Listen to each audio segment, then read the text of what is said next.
ஒரு பெரிய கிராமம். அந்த கிராமத்தில் ஒரு பண்ணையார் வீடு. அதுதான் அந்த கிராமத்திலேயே பெரிய வீடு. ஒரு நாள் ஒரு திருடன் அந்த கிராமத்துக்கு வந்தான். சுற்றி பார்த்தான். அந்த பண்ணையார் வீடு கண்ணில் பட்டுது. இன்னைக்கு ராத்திரி இந்த வீட்டில் தான் நம்ம தொழிலை ஆரம்பிக்கணும் அப்படின்னு சொல்லி அவன் முடிவு பண்ணிக்கிட்டான். ஏன்னா அதுதான் அந்த கிராமத்திலே கொஞ்சம் பெரிய வீடு. அங்கே தான் அவன் எதிர்பார்க்கறது ஏதாவது கிடைக்கும் அப்படிங்கிறது அவனுடைய முடிவு. நடு ராத்திரி அவன் மெதுவாக சுவரேறி குதித்து அந்த பெரிய வீட்டுக்குள்ளே புகுந்தான். அங்கே போய் பார்த்தா முக்கியமான இடங்கள்ல எல்லாம் காவலுக்கு ஆள் நின்றுட்டு இருக்கிறாங்க ராத்திரி நேரத்தில். சரி, இந்த வீட்டில் நம்மால் திருட முடியாது அப்படின்னு முடிவு பண்ணிட்டு மெதுவாக வந்த வழியிலேயே திரும்பி வந்தான். அந்த சமயத்தில் காலில் ஏதோ தட்டுப்பட்டுது. என்னது அப்படின்னு சொல்லி குனிஞ்சு பார்த்தா அங்கே ஒரு பெரிய வெங்காய மூட்டை அடுக்கி வச்சிருக்கிறாங்க. சரி, வந்ததுக்கு வெறுங்கையோடு திரும்ப வேண்டாமே அப்படின்னு சொல்லி கையில் இருந்த ஒரு பெரிய பை நிறைய அதை அள்ளி போட்டுக்கிட்டான். வெங்காயத்தை போட்டுக்கிட்டு புறப்படுற சமயத்தில் கப்புன்னு கழுத்தில் ஒரு கை வந்து விழுந்தது. ஆள் மாட்டிக்கிட்டான். அதாவது காவலாளிகள் அவனை பிடிச்சி வச்சுக்கிட்டாங்க. மறுநாள் காலையில் அந்த திருடனை பண்ணையார் முன்னாடி கொண்டுட்டு போய் நிறுத்தினாங்க. ஐயா, இந்த ஆள் ராத்திரி நம்ம வீட்டில் திருடுறதுக்காக வந்தான். வெங்காயத்தை அள்ளிட்டு புறப்படுறப்போ மாட்டிக்கிட்டான் அப்படின்னாங்க. அவர் பார்த்தார். என்னப்பா இவங்க சொல்கிறது உண்மைதானான்னு கேட்டார். ஆமான்னு ஒத்துக்கிட்டான் அந்த ஆள். பண்ணையார் அதுக்கப்புறம் கொஞ்சம் யோசனை பண்ணார். அப்புறமா தீர்ப்பு வழங்கினார். இதை பார்ப்பா, நீ இங்கே திருட வந்தது குற்றம். அதுக்காக நீ 100 ரூபாய் அபராதம் செலுத்தணும், அல்லது 100 கசையடிகள் வாங்கணும். அதுவும் இல்லைன்னா நீயே திருடுன அவ்வளவு வெங்காயத்தையும் பச்சையா என் கண் முன்னாடியே சாப்பிட்டுணும். இதுல எந்த தண்டனையை ஏத்துக்கிறது அப்படிங்கிறத பத்தி நீயே யோசனை பண்ணி முடிவு எடுத்துக்கலாம் அப்படின்னு சொல்லிவிட்டார். அதாவது இவனே முடிவு பண்ணிக்க வேண்டியது. 100 ரூபா பணம் கட்டுறியா, இல்லது சாட்டை அடி வாங்குறியா, அல்லது வெங்காயத்தை சாப்பிட்றியா, இதுதான் அவர் கொடுத்தது. நீயே முடிவு பண்ணி சொல்லுன்னு விட்டார். திருடன் கொஞ்ச நேரம் யோசனை பண்ணி பார்த்தான்.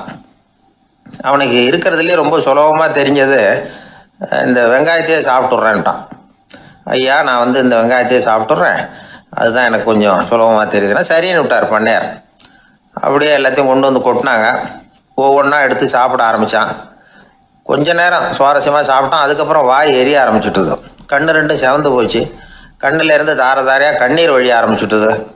ஒரே எரிச்சல். அவனால் தாக்கு பிடிக்க முடியல. வெங்காயம் பாதி கூட தீரல.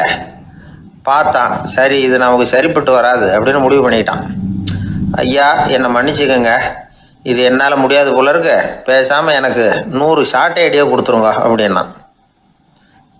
அவரும் சரின்னார். சாட்டை அடி விழ ஆரம்பிச்சது.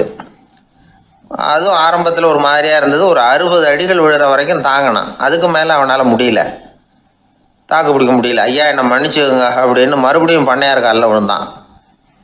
ஐயா, இதுவும் எனக்கு சரிப்பட்டு வராது போல இருக்கு, பேசாமல் 100 ரூபா அபராதமே கட்டிவிடுறேன் அப்படின்னா. அதே மாதிரி பணத்தை எடுத்து கொடுத்துட்டு அவன் பாட்டுக்கு போனான். இப்படி ஒரு கதை உண்டு. இந்த கதையை உலக புகழ்பெற்ற மனோதத்துவ மேதை எம் ஸ்காட் பெக் ஒரு உதாரணமாக எடுத்து சொல்றார். எதுக்காக அவர் எடுத்து சொல்றாருன்னா, இந்த முடிவெடுக்கும் திறன் அப்படிங்கிறத விளக்கறதுக்காக. வாழ்க்கையில முடிவெடுக்கிற திறன் நம்ம ஒவ்வொருத்தருக்கும் ரொம்ப அவசியம். எந்த சந்தர்ப்பத்தில் எப்படி முடிவெடுக்கிறோம் அப்படிங்கிறத வச்சு தான் நம்ம வாழ்க்கை அமையும். எவ்வளவுதான் பணம் இருந்தாலும் சரி, எவ்வளவுதான் படிச்சிருந்தாலும் சரி, இந்த முடிவெடுக்கிற திறன் சரியா இல்லைன்னா வாழ்க்கையில் பல சறுக்கல்களை சந்திக்க வேண்டியிருக்கும். நாம் முடிவுகள் எடுத்தால் அந்த முடிவுகளால் ஏற்படக்கூடிய விளைவுகளுக்கு நாம் பொறுப்பு ஏற்க வேண்டி இருக்குமே அப்படிங்கிற பயத்தினால முடிவெடுக்கிற அதிகாரத்தை பல சமயங்களில் நாம் மற்றவங்களுக்கு தாரவாத்து கொடுத்துட்றோம். நாமே முடிவெடுக்கக்கூடிய திறமையை வளர்த்துக்கிறது தான் ரொம்ப முக்கியம். ஒருத்தர் சொன்னார், சார், சின்ன சின்ன பிரச்சனைகள்ல எல்லாம் எங்கள் வீட்டில் என் மனைவி முடிவு எடுக்க விட்டுருவேன், பெரிய பிரச்சனைகள்ல எல்லாம் நான் தான் முடிவெடுப்பேன் அப்படின்னார். பரவாயில்லையே அப்படின்னு சொல்லி சின்ன சின்ன பிரச்சனைகள்னா எதுங்க அப்படின்னு கேட்டேன். ஒன்றும் இல்லை, இந்த வீட்டு வருமானத்தை பெருக்கிறது எப்படி, வீட்டு செலவை சரி கட்டுறது எப்படி, வீட்டு செலவுக்கு வாங்கியிருக்கிற கடனை அடைக்கிறது எப்படி, இதெல்லாம் சின்ன சின்ன பிரச்சனைகள்.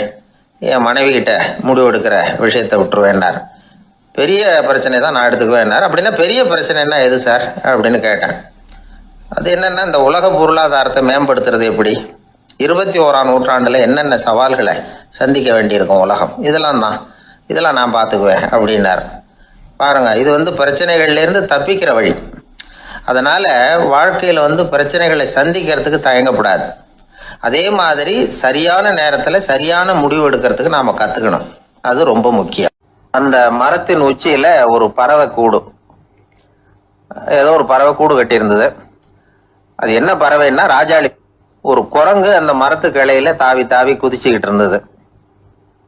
அப்போ இந்த கூட்டில் இருந்த முட்டை அது கண்ணில் போட்டுட்டுது. அதுக்கப்புறம் அது சும்மா இருக்குமா? விளையாட்டாக ஒரு முட்டையை எடுத்தது, மரத்தை விட்டு கீழே இறங்குச்சு. கீழே ஒரு குப்பை மேட்டில் ஒரு கோழி சில முட்டைகளை அது பாட்டுக்கு இட்டு வச்சிருந்தது. குரங்கு தன் கையில் இருந்த ராஜாளி பறவையோட முட்டையை அந்த கோழி முட்டைகளோட சேர்த்து போட்டுட்டு போயிட்டுது. கோழி வந்தது, பார்த்தது, அதுக்கு ஒன்றும் வித்தியாசம் புரியல. தன்னுடைய முட்டைகளோட சேர்த்து அந்த ராஜாளி முட்டையையும் சேர்த்து அடைகாத்துது. கொஞ்ச நாள்ல குஞ்சுகள்லாம் பொரிச்சுது, எல்லாம் முட்டையை விட்டு வெளியில வந்தது. ராஜாளி பறவையோட குஞ்சு அந்த கோழி குஞ்சுகளோடவே சேர்ந்து வளர்ந்தது. மற்ற கோழி குஞ்சுகள் போலவே இதுவும் குப்பையை கிளறிச்சு புழு பூச்சிகளை சாப்பிட்டுது. காக்கைகள் தாக்கிறதுக்கு வந்ததுன்னா மற்ற கோழி குஞ்சுகள் மாதிரியே இதுவும் பயந்து போய் தாய் கோழியின் சிறகுகளுக்கு உள்ள ஒளிஞ்சிக்கும். இப்படியே கொஞ்ச காலம் போச்சு. குஞ்சுகள்லாம் வளர்ந்து பெருசாயிட்டுது. சிலது சேவல்கள் ஆச்சு, சிலது கோழிகள் ஆச்சு. அந்த ஒன்று மட்டும் ராஜாளி ஆச்சு. ஆனால் ஒரு விஷயம், தான் ஒரு ராஜாளிங்கிறது அந்த பறவைக்கு தெரியாது. தன்னையும் ஒரு கோழின்னே அது நினச்சிக்கிட்டு இருக்கு. அப்படி நினச்சிக்கிட்டு குப்பை மேட்டை கிளறிக்கிட்டு இருக்கு. ஒரு நாள் சாயந்தர நேரம் இந்த ராஜாளி பறவை கீழே அது பாட்டுக்கு வழக்கம் போல குப்பையை கிளறிக்கிட்டு இருக்குது. அப்போ அண்ணாந்து பார்க்குது. வானத்தில் உயரத்தில் கூட்டமாக ராஜாளி பறவைகள் உல்லாசமாக வட்டம் அடித்து பறந்துக்கிட்டு இருக்கு. அதே இது பார்க்குது. இதுக்கு மனசுக்குள்ளே ஏக்கமாக போச்சான். அப்போ இதுக்கு ஆண்டவன் பேரில் கோபம் வந்துதான். ஆண்டவனுக்கு என் பேரில் ஏன் இந்த ஓர வஞ்சனை, என்னையும் ஒரு ராஜாளியாக படைச்சிருந்தா நானும் கூட இந்நேரம் ஆகாயத்தில் உல்லாசமாக பறந்துக்கிட்டு இருப்பேனே அப்படின்னு நினச்சி வருத்தப்பட்டுதான். இது வேடிக்கையாக இருக்குல்ல. ஒரு வகையில் பார்த்தா நாம் கூட இந்த ராஜாளி பறவை மாதிரி தான் வாழ்ந்துக்கிட்டு இருக்கோம் அப்படிங்கிறார் ஒரு உளவியல் நிபுணர். நம்மால் எவ்வளவு வேலை செய்ய முடியும் அப்படின்னு நாம் நினச்சிக்கிட்டு இருக்கிறோமோ அதை விட பல மடங்கு நம்மால் வேலை செய்ய முடியுமா, பல மடங்கு வேகமாகவும் வேலை செய்ய முடியும் அப்படிங்கிறார் அவர். நம்முடைய முழுமையான பலம் என்னங்கிறது நமக்கே தெரியறதில்ல. அதுதான் கஷ்டம். நம்முடைய பலம் தெரியாததுனால தான் நாம் எதுக்கு எடுத்தாலும் பயந்துக்கிட்டு இருக்கிறோம். ஒரு ஆள் இருந்தான். அவனுக்கு எப்படின்னா கோழியை கண்டா பயப்படுவான். ஏன் கோழியை கண்டா பயம்னா, அவனுக்கு மனசுக்குள்ள தான் ஒரு புழுன்னு நினைப்பு. தன்னை ஒரு புழுவா நினைக்கும் பொழுது, புழுன்னா கோழி கொத்தும்ல, அதனால கோழியை கண்டு பயப்பட ஆரம்பிச்சிட்டான். இவன் நடுங்கிடுவான். எதிரில் கோழி வந்ததுன்னா உடம்பு பூரா நடுங்க ஆரம்பிச்சிடும். வீட்டில் இருக்கிறவங்க பார்த்தாங்க. இவனை அழைச்சிட்டு போய் ஒரு மனநோய் மருத்துவமனையில் சேர்த்துட்டாங்க. அங்கே உள்ள டாக்டர் இவருக்கு சிகிச்சையெல்லாம் கொடுத்தார். ஒரு வாரம் இவனை தங்க வச்சு வேண்டிய சிகிச்சையெல்லாம் கொடுத்து மன ரீதியாக அவனை மாற்றி, சரி இனிமேல் நீ வீட்டுக்கு போகலாம்னு சொல்லி அனுப்பி வச்சார். வீட்டுக்கு புறப்பட்டான். அப்போ சொன்னார், இதை பாருப்பா, நீ வீட்டுக்கு போகலாம், நேராக வீட்டுக்கு போ, நல்லா ஞாபகம் வச்சுக்கோ, இனிமே நீ ஒரு புழு கிடையாது, மனுஷன், தைரியமாக புறப்படு, போயிட்டு வா அப்படின்னு சொல்லி வழி அனுப்பி வச்சார். சரிங்க டாக்டர்னு சொல்லிவிட்டு இவன் புறப்பட்டு போனான். பாதி வழி போயிருப்பான். லேசாக நிமிர்ந்து பார்க்குறான், எதிரில் ஒரு கோழி வந்துக்கிட்டு இருக்கு. அது பாட்டுக்கு சாதாரணமாக நடந்து வந்துக்கிட்டு இருந்தது. அவ்வளவுதான், இவன் உடம்பு கிடுகிடுன்னு ஆட ஆரம்பிச்சுட்டுது. திரும்பி ஓடி வந்துட்டான். டாக்டர் கேட்டார், ஏன்ப்பா திரும்பி ஓடி வந்துட்டேன்னு. பாதி தூரம் போயிட்டேன் டாக்டர், எதிரில் ஒரு கோழி வந்துக்கிட்டு இருக்குது, அதான் பயமாக இருந்தது, வந்துட்டேன்னா. டாக்டருக்கு ஒரு மாதிரி ஆகிடுது. அவர் சொன்னார், இதை பாருப்பா, நான் தான் சொன்னேனே, நீ ஒரு புழு இல்லை, மனுஷன். இனிமே நீ புழு கிடையாது, நீ ஒரு மனுஷன். நீ ஒரு புழு இல்லைங்கிறது இன்னமும் உனக்கு புரியலையா அப்படின்னார் டாக்டர். நான் புழு இல்லைங்கிறது எனக்கு தெரிஞ்சுட்டுது டாக்டர், இது அந்த கோழிக்கு தெரியுமான்னு தெரியலையே அப்படின்னா. இவெல்லாம் எந்த காலத்தில் மாறுறது? அதனால் வாழ்க்கையில் வெற்றி பெறணும் அப்படின்னு நினைக்கிறவங்க யாராக இருந்தாலும் தன்னுடைய பலம் என்ன அப்படிங்கிறத முதல்ல புரிஞ்சுக்கணும். தன்னுடைய சக்தியை புரிஞ்சுக்கிட்டவன் வெற்றி பெறுவது நிச்சயம். எது ரொம்பவும் கஷ்டமான காரியம் அப்படின்னு கேட்டார் ஒருத்தர். ஒருத்தருக்கு ஒருத்தர் சண்டை போடாமல் இருக்கிறது தான் ரொம்ப கஷ்டமான காரியம் அப்படின்னு தோணுது. ஒரு நாட்டுக்கும் இன்னொரு நாட்டுக்கும் சண்டை, நாட்டுக்குள்ளேயே ஒரு குரூப்புக்கும் இன்னொரு குரூப்புக்கும் சண்டை. ஏன் சண்டை போட்டுக்கிறீங்கன்னு கேட்டு பாருங்கள். நாங்கள் சமாதானத்துக்காக தான் சண்டை போட்டுக்கிறோம் அப்படிம்பாங்க. வாழறதுக்காக பிறந்த மனுஷன் லட்சியத்துக்காக உயிரை விட தயார் அப்படின்னு சொல்லிகிட்டு இருப்பான். அப்படி உயிரை விடுறவங்கள நாமளும் பாராட்டுவோம். ஆனால் ஒன்றுமில்லாத விஷயங்களுக்கெல்லாம் சண்டை போடுறவங்களெல்லாம் அப்படிப்பட்டவங்களையும் சரி உயிரை விடுறவங்களையும் சரி என்னென்னு சொல்கிறது? யுத்தங்களாலேயும் சண்டைகளாலேயும் நாம் அடையிறது என்னங்கிறது ஒரு பக்கம் இருக்கட்டும், இழக்கிறது என்ன தெரியுமா? ஏராளமான உயிர்கள். ரத்தம் சிந்துறதுக்கு நான் தயார் அப்படின்னு மார்தட்டி சொல்லலாம். ஆனால் ரத்தம் சிந்தினா உயிர் காத்துக்கிட்டு இருக்க தயார் இல்லை. அதாவது உயிர் நமக்காக காத்துக்கிட்டு இருக்க தயார் இல்லை. இழக்கிற ரத்தத்தை ஈடுகட்டினா தான் உயிரை காப்பாற்ற முடியும். அதனால் இது சம்மந்தமாக ஆராய்ச்சி செய்கிற கட்டாயம் ஏற்பட்டு போச்சு. அதோட விளைவாக புதுசாக ஒன்றை கண்டுபிடிச்சிருக்கிறாங்க. அதுதான் செயற்கை ரத்த பொடி. இப்போ இந்த திடீர் சாம்பார் பொடி, திடீர் ரசப்பொடி, திடீர் காப்பி பொடி இப்படிலாம் சொல்கிறோம்ல, அது மாதிரி இது திடீர் ரத்த பொடி. இஸ்ரேல் ஒரு சின்ன நாடு, மக்கள் தொகை குறைச்சல், அதோட போர்கள் வேறு. அதனால் காயம்பட்டவங்களை காப்பாற்றியே தீர வேண்டிய கட்டாயம். காப்பாற்றணும்னா ரத்த இழப்பை தடுக்கணும். அப்படின்னா உடனடியாக புது ரத்தம் செலுத்தி ஆகணும். திடீர்னு ரத்தம் வேணும்னா எங்கே போகிறது? அதுவும் கிடைக்கிற ரத்தம் சேர்கிற குரூப்பாக இருக்கணும். ஒரு வேடிக்கை பார்த்தீங்களா, நான் வேறு குரூப்பு நீ வேறு குரூப்புன்னு இவன் சண்டை போடுறான். இதில் அடிபட்டவனுக்கு ரத்தம் கொடுக்க போனால் அதுலேயும் அது வேறு வேறு குரூப்பாக இருக்குது. அது ரத்தமும் வேறு வேறு குரூப்புன்னு சொல்லிகிட்டு இருக்குது. எந்த குரூப்பு ரத்தம் வேணும்? அது உடனடியாக கிடைக்கலன்னா என்ன பண்ணுறது? இப்படிப்பட்ட கஷ்டம்லாம் நமக்கு வந்துடுது. இதுக்காக தான் விஞ்ஞானிகள் இந்த ரத்த பொடியை கண்டுபிடிச்சிருக்கிறாங்க. அதாவது ஒரு ஆள் அடிபட்டு போட்டான்னு வச்சுங்களேன், அவனுக்கு ரத்தம் கிடைக்கல. உடனே என்ன பண்ணலாம்? இந்த சுத்தப்படுத்தப்பட்ட தண்ணீரை கொஞ்சம் எடுத்துக்க வேண்டியது, அதில் இந்த ரத்த பொடியை கரைக்க வேண்டியது. இப்போ இந்த செயற்கை ரத்தம் தயாராகிட்டுது. இதை அந்த ஆள் உடம்புல ஏற்றி விட்டுற வேண்டியது. இயற்கையாக நம்ம உடம்புல இருக்கிற ரத்தம் என்னென்ன வேலை செய்யுதோ அதே வேலையை இதுவும் செய்யும். அதாவது ஆக்சிஜனை உடம்புல எல்லா இடத்துக்கும் எடுத்துகிட்டு போகுது. அந்த வேலையை இந்த செயற்கை ரத்தமும் செஞ்சுருது. ஆனால் ஒரு விஷயம், இந்த செயற்கை ரத்தம் ஒரு அவசரத்துக்கு தான் உபயோகப்படுத்தலாம், ஒரு முதல் உதவி மாதிரி. அதை அப்படியே நிரந்தரமாக விட்டுற முடியாது. பின்னாடி தேவையான குரூப்பு உண்மையான ரத்தம் கிடைச்ச உடனே அதை செலுத்திக்கணும். உண்மையான ரத்தத்தை 20லேருந்து 40 நாள் வரைக்கும் தான் பாதுகாக்க முடியும். அதுவும் குளிர்பதன பெட்டியில். அதுக்குள்ளே உபயோகப்படுத்தலைன்னா அது வீணாக போயிடும். இந்த ரத்த பொடி அப்படி இல்லை, எவ்வளோ நாள் வேணும்னாலும் அப்படியே வச்சுருக்கலாம். குளிர்பதன பெட்டியும் தேவையில்லை. ஆனால் ஒன்று, இது தண்ணியில் கலந்து செயற்கை ரத்தமாக ஆக்கிவிட்டா அதோட வலு 72 மணி நேரம் தான். அதாவது 3 நாள். அதுக்குள்ளே அந்த ஆசாமியை எங்கேயாவது ஆஸ்பத்திரிக்கு தூக்கிட்டு போய் உண்மையான ரத்தத்தை கொடுத்துடணும். சண்டையில் அடிபடுறவங்க, சாலை விபத்தில் அடிபடுறவங்க, இவங்களுக்கெல்லாம் அவசரத்துக்கு கை கொடுத்து உதவுறது இந்த செயற்கை ரத்த பொடி. அதுக்கப்புறம் நாம் கொடுக்குற ரத்தம் தான் அவங்கள காப்பாற்றணும். இன்றைக்கி ரத்தத்தை தானமாக கொடுக்க தயாராக இருக்கிற நல்ல உள்ளங்கள் ஏராளம். எவ்வளவு ஆக்சிடெண்ட்டு, ஆப்ரேஷன், இதில் சம்மந்தப்பட்டவங்களை காப்பாற்றுறது நாம் தானமாக கொடுக்குற ரத்தம் தானே. ஒரு ஆக்சிடெண்ட்டு, ஒரு ஸ்கூட்டர் ஒரு ஆள் மேலே மோதி விட்டுது, பார்த்து வரக்கூடாதா அப்படின்னு அந்த ஆள், நீ தான் பார்த்து நடக்கணும், ஏன்னா 20 வருஷமாக நான் அந்த ஸ்கூட்டரை ஓட்டிகிட்டு இருக்கிறேன் அப்படின்னு நானா இவன். இதுக்கு அவன் சொன்னானா, நீ தான் பார்த்து ஓட்டணும், ஏன்னா 40 வருஷமாக நான் இப்படி நடந்துக்கிட்டு இருக்கிறேன் அப்படின்னு நானா. திபேத் நாட்டில் புத்த மடாலயங்கள் நிறைய உண்டு. அதுக்கு ஒரு தலைமையகமும் உண்டு. அது இந்த திபேத் தலைநகரம் லாசாவில் இருக்குது. ரொம்ப காலத்துக்கு அப்பால் அதை பற்றியெல்லாம் நிறைய விவரங்கள் எழுதி வச்சிருக்கிறாங்க. அது இப்போவும் நமக்கு கிடைக்குது. அதாவது ரொம்ப தூரத்துக்கு அந்தாண்ட மலைகளுக்கு நடுவில் ஒரு கிளை மடாலயம். அந்த மடத்தின் தலைவருக்கு வயசாயிட்டு தான். அதனால் தலைமை பொறுப்பை வேற ஒருத்தர்கிட்ட ஒப்படைக்கலாம் அப்படின்னு முடிவு பண்ணாராம். உடனே ஒரு லாமாவை கூப்பிட்டார். அவர் மூலமாக தலைமை மடாலயத்துக்கு செய்தி அனுப்புனார், பொருத்தமான வாரிசு ஒருத்தரை அனுப்பி வைக்கும்படியாக. அந்த வாலிப லாமா புறப்பட்டார். காடு மேடெல்லாம் நடந்து போகிறார். ரொம்ப நாள் கழித்து தலைமை பீடத்தை அடைஞ்சார். தலைமை குருக்கிட்ட விவரத்தை சொன்னார். தகுதியான ஒருத்தரை அனுப்பி வச்சா அழைச்சிட்டு போகிறேன் அப்படின்னார். சரி, நாளைக்கு காலையில் நீங்கள் அவங்க எல்லாரையும் அழைச்சிட்டு போகலாம்னார் அவர். அவங்க எல்லாரையுமா?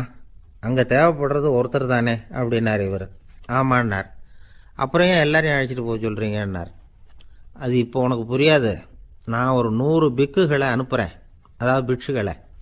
அவ்வளவு பேரையும் அங்கே வச்சு சமாளிக்க முடியாது அப்படின்னாரு இவர். இருந்தாலும் இப்போ அந்த தலைமை குரு என்ன சொன்னார்னா, அதை பற்றி கவலைப்படாத, நான் 100 பேரை அனுப்புகிறேன். அதில் 99 பேர் வழியிலேயே காணாமல் போடுவாங்க, ஒருத்தன் மட்டும்தான் வருவான். அவனும் அங்கே வந்து சேர்ந்துட்டானா நீ ரொம்ப கொடுத்து வச்சவன் அப்படின்னார். இவருக்கு ஒன்றும் புரியல. இருந்தாலும் மறுநாள் அந்த வாலிப லாமா 100 பேரை அழைச்சிக்கிட்டு புறப்பட்டார். போகிற வழியிலேயே பல பேர் அங்கங்கே பிச்சுக்கிட்டு போயிட்டாங்க. அவர் சொன்னது மாதிரியே. வழியில் அவங்க ஊர்கள் இருந்தது தான் காரணம். அப்பா அம்மாவை பார்த்துட்டு வரேன் அப்படின்னு கொஞ்சம் பேர் போனாங்க. சொந்த பந்தத்தை பார்த்துட்டு வரேன் அப்படின்னு கொஞ்சம் பேர். ஒரு வாரம் ஆச்சு. இப்போ மிஞ்சினது 10 பேர் தான். வழியில் ஒரு நகரம். அங்கே சில பிட்சுக்கள் வந்து சந்தித்தாங்க. எங்கள் மடத்து தலைவர் இறந்துட்டார், உங்களில் யாராவது ஒருத்தர் எங்களுக்கு தலைவராக முடியுமா அப்படின்னு கேட்டாங்க. 10 பேரும் தயார். அதில் ஒருத்தரை அழைச்சிட்டு அவங்க போயிட்டாங்க. இன்னொரு ஊரில் சில பேர் வந்தாங்க, வழி மறிச்சாங்க. நில்லுங்க, எங்கள் மன்னர் மகளுக்கு திருமணம், அதை நடத்தி வைக்க 3 லாமாக்கள் தேவை அப்படின்னாங்க. இப்படி கொஞ்சம் கொஞ்சமாக எல்லாரும் காலி. கடைசியில் 2 பேர் மிஞ்சினாங்க. அங்கே ஒரு இளம்பெண் எதிரில் வந்தா. எங்கள் அப்பா வேட்டைக்கு போயிருக்கிறாரு, இன்னும் திரும்பி வரல. வீட்டில் வேறு யாரும் இல்லை, தனியாக இருக்க பயமாக இருக்குது, யாராவது ஒருத்தர் எனக்கு துணையாக இருக்கணும் அப்படின்னு கேட்டுக்கிட்டா. எங்கள் 2 பேரில் நீயே ஒருத்தரை தேர்ந்தெடுத்துக்கோ, இல்லைன்னா எங்களுக்குள்ளே சண்டை வந்துடும் அப்படின்னாங்க. இப்போ மிஞ்சினவர் ஒருத்தர். அவருக்கும் ஒரு சோதனை வந்தது. ஒரு தர்க்கவாதி எதிரில் வந்தான். உன்னோட வாதம் பண்ணணும்னா. இவனோட வாதம் பண்ணுறேன், அது முடிய ரொம்ப காலம் ஆகலாம். தர்க்கத்தில் நான் ஜெயிச்சா அங்கே வரேன், இல்லைன்னா இவருடைய சீடனை ஆயிடுவேன் அப்படின்னார் அவர். கடைசியாக அழைக்க வந்த வாலிப லாமா மட்டும் வெறும் கையோடு திரும்பி போனார். அங்கே இருந்த வயசான மடாதிபதி கேட்டார், எத்தனை பேர் அங்கேருந்து புறப்பட்டீங்கன்னார். என்னையும் சேர்த்து 101ன்னார் அவர். நல்லது, நீயாவது திரும்பி வந்திய, அதுதான் எனக்கு போதும். ஏன்னா நீ தான் எனக்கு உண்மையான வாரிசு. அந்த 100 பேரில் யாரும் வரமாட்டாங்க அப்படின்னார் அவர். ஏன்னா அவருக்கு தெரியும் இவர் ஒருத்தர் தான் திரும்பி வருவாருங்கிறது. திபேத்தில் ஒரு பழங்கால பழமொழி உண்டாம், 100 பேர் செல்லலாம், எப்பொழுதாவது ஒருவன் அபூர்வமாக அடைய வேண்டிய இடத்தை அடைவான். இதுதான் அந்த பழமொழி. ஒரு உன்னதமான இலக்கை அடையணும்னா அது அவ்வளவு சுலபமான காரியம் இல்லை. இந்த காலத்து மடாலயம் ஒன்று, அதில் ஒரு தலைவர், அவருக்கு வயசாயிட்டுது, தனக்கு ஒரு வாரிசை நியமிக்கணும் அப்படின்னு ஆசைப்பட்டார். ரொம்ப கஷ்டப்பட்டு ஒருத்தரை பிடிச்சார். தனக்கு வாரிசாக நியமிச்சுட்டு அவர் சமாதி ஆகிட்டார். புதுசாக பொறுப்பேற்றுக்கிட்டவர் அப்படியே உட்காந்துருந்தார். அவரை தேடிட்டு பத்திரிகை நிருபர்கள்லாம் வந்தாங்க, கேட்டாங்க. அவர் உங்கள் பொறுப்பில் அவர் பெரியவர் விட்டுட்டு போன இது எவ்வளவு சுமாராக தேரும், எவ்வளவு விட்டுட்டு போனார் அப்படின்னு கேட்டிருக்கிறாங்க. அது என்ன ஒரு 50 லட்சம் இருக்கும் அப்படின்னாராம். அவ்வளவும் பணமா அப்படின்னு கேட்டிருக்காங்க. இல்லைங்க, கடன் அப்படின்னாராம் இவர். காலை நேரம், கடற்கரை ஓரம், காலை வீசிக்கிட்டு கையை வீசிக்கிட்டு ஏதோ சண்டைக்கு போகிற சிப்பாய் மாதிரி எல்லாரும் நடந்து போயிட்டு இருக்கிறாங்க. நடைப்பயிற்சி. அதில் நமக்கு தெரிஞ்ச ஒருத்தர் எதிரில் வந்தார் ரொம்ப வேகமாக. என்ன சார் வாக்கிங்க அப்படின்னு கேட்டோம். அவரால் ஆமாம்னு பதில் சொல்ல முடியல, அவ்வளவு கஷ்டம். மூச்சு விடுறதுக்கே வாயை திறந்து மூடிட்டு இருக்கிறார். எங்கே பேசுறது? கொஞ்சம் நின்று நிதானித்து மூச்சு விட்டுட்டு அதுக்கப்புறம் சொன்னார் ஆமாம் அப்படின்னு. என்ன சார் இவ்வளவு வேகம்னோ? உங்கள் பேச்சை கேட்டுவிட்டு தான் சார் நடக்க ஆரம்பித்தோம். நீங்கள் தான் அடிக்கடி சொல்லிகிட்டு இருந்தீங்க நடக்கிறது நல்லதுன்னு. அன்னையிலேருந்து ஆரம்பிச்சுட்டேன், ஆனால் ரொம்ப கஷ்டமாக இருக்குது சார். இப்போ பாருங்கள், உங்கள்கிட்ட சுலபமாக பேசக்கூட முடியல, மூச்சு வாங்குது, உடம்பு கூட வலிக்கிறது மாதிரி இருக்குது அப்படின்னு அவர் பாட்டுக்கு பேச ஆரம்பிச்சிட்டார். உங்களை யார் சார் இவ்வளவு வேகமாக நடக்க சொன்னது? வேகத்தை குறைங்க, மெதுவாக நடங்க அப்படின்னோம். நீங்கள் நடக்கிறதுனால என்னென்ன சௌகரியம்னு அன்னைக்கு சொன்னீங்களே தவிர சௌகரியமாக நடக்கிறது எப்படின்னு சொல்லலையே அப்படின்னார் அவர். இன்னமும் லேசாக மூச்சு வாங்கிக்கிட்டே சொன்னால் கூட இவர் சொல்கிறதுலேயே ஒரு நியாயம் இருக்குது. அதனால் இந்த நடைப்பயிற்சி பண்ணுறவங்க கவனிக்க வேண்டிய சில முக்கியமான குறிப்புகள் இருக்குது. அது என்னென்னங்கிறத அவங்க தெரிஞ்சுக்கணும். அது தெரிஞ்சு வச்சுக்கிறது நல்லது. இதெல்லாம் மருத்துவ நிபுணர்கள் சொல்கிற குறிப்புகள். அவங்க என்ன சொல்கிறாங்க தெரியுமா? உங்கள் வயசு 40க்கு மேலேயா? உங்கள் எடை இருக்க வேண்டியதை விட 10 கிலோ அதிகமாக இருக்குதா? நீங்கள் புகை பிடிக்கிறவரா? இதய நோய், இரத்த நாள நோய், உயர் இரத்த அழுத்தம் இப்படி ஏதாவது உங்களுக்கு உண்டா? அப்படின்னா நீங்கள் உங்கள் இஷ்டத்துக்கு வரிஞ்சு கட்டிக்கிட்டு நடைப்பயிற்சி பண்ண ஆரம்பிச்சிடாதீங்க. முதல்ல ஒரு மருத்துவ பரிசோதனை பண்ணிக்கோங்க, அதுதான் நல்லது அப்படின்னு அவங்க சொல்கிறாங்க. நடக்கிறப்போ, உடற்பயிற்சி செய்கிறப்போ மார்பு பகுதியில் அல்லது வேறு எங்கேயாவது தொடர்ந்து வலி இருந்ததுன்னா பயிற்சியை நிறுத்திவிட்டு டாக்டரை போய் பார்க்கணும். நடைப்பயிற்சி பண்ணுறப்போ உங்கள் சக்திக்கு தகுந்த மாதிரி மெதுவாக அதிக கஷ்டம் இல்லாமல் முன்னேறலாம். அங்கே என்ன போட்டியாக வைக்கிறாங்க? முந்திக்கிட்டு போய் என்ன பண்ண போகிறோம்? பரிசா வாங்க போகிறோம். அதனால் நிதானம் அவசியம் அப்படிங்கிறது அவங்க ஆலோசனை.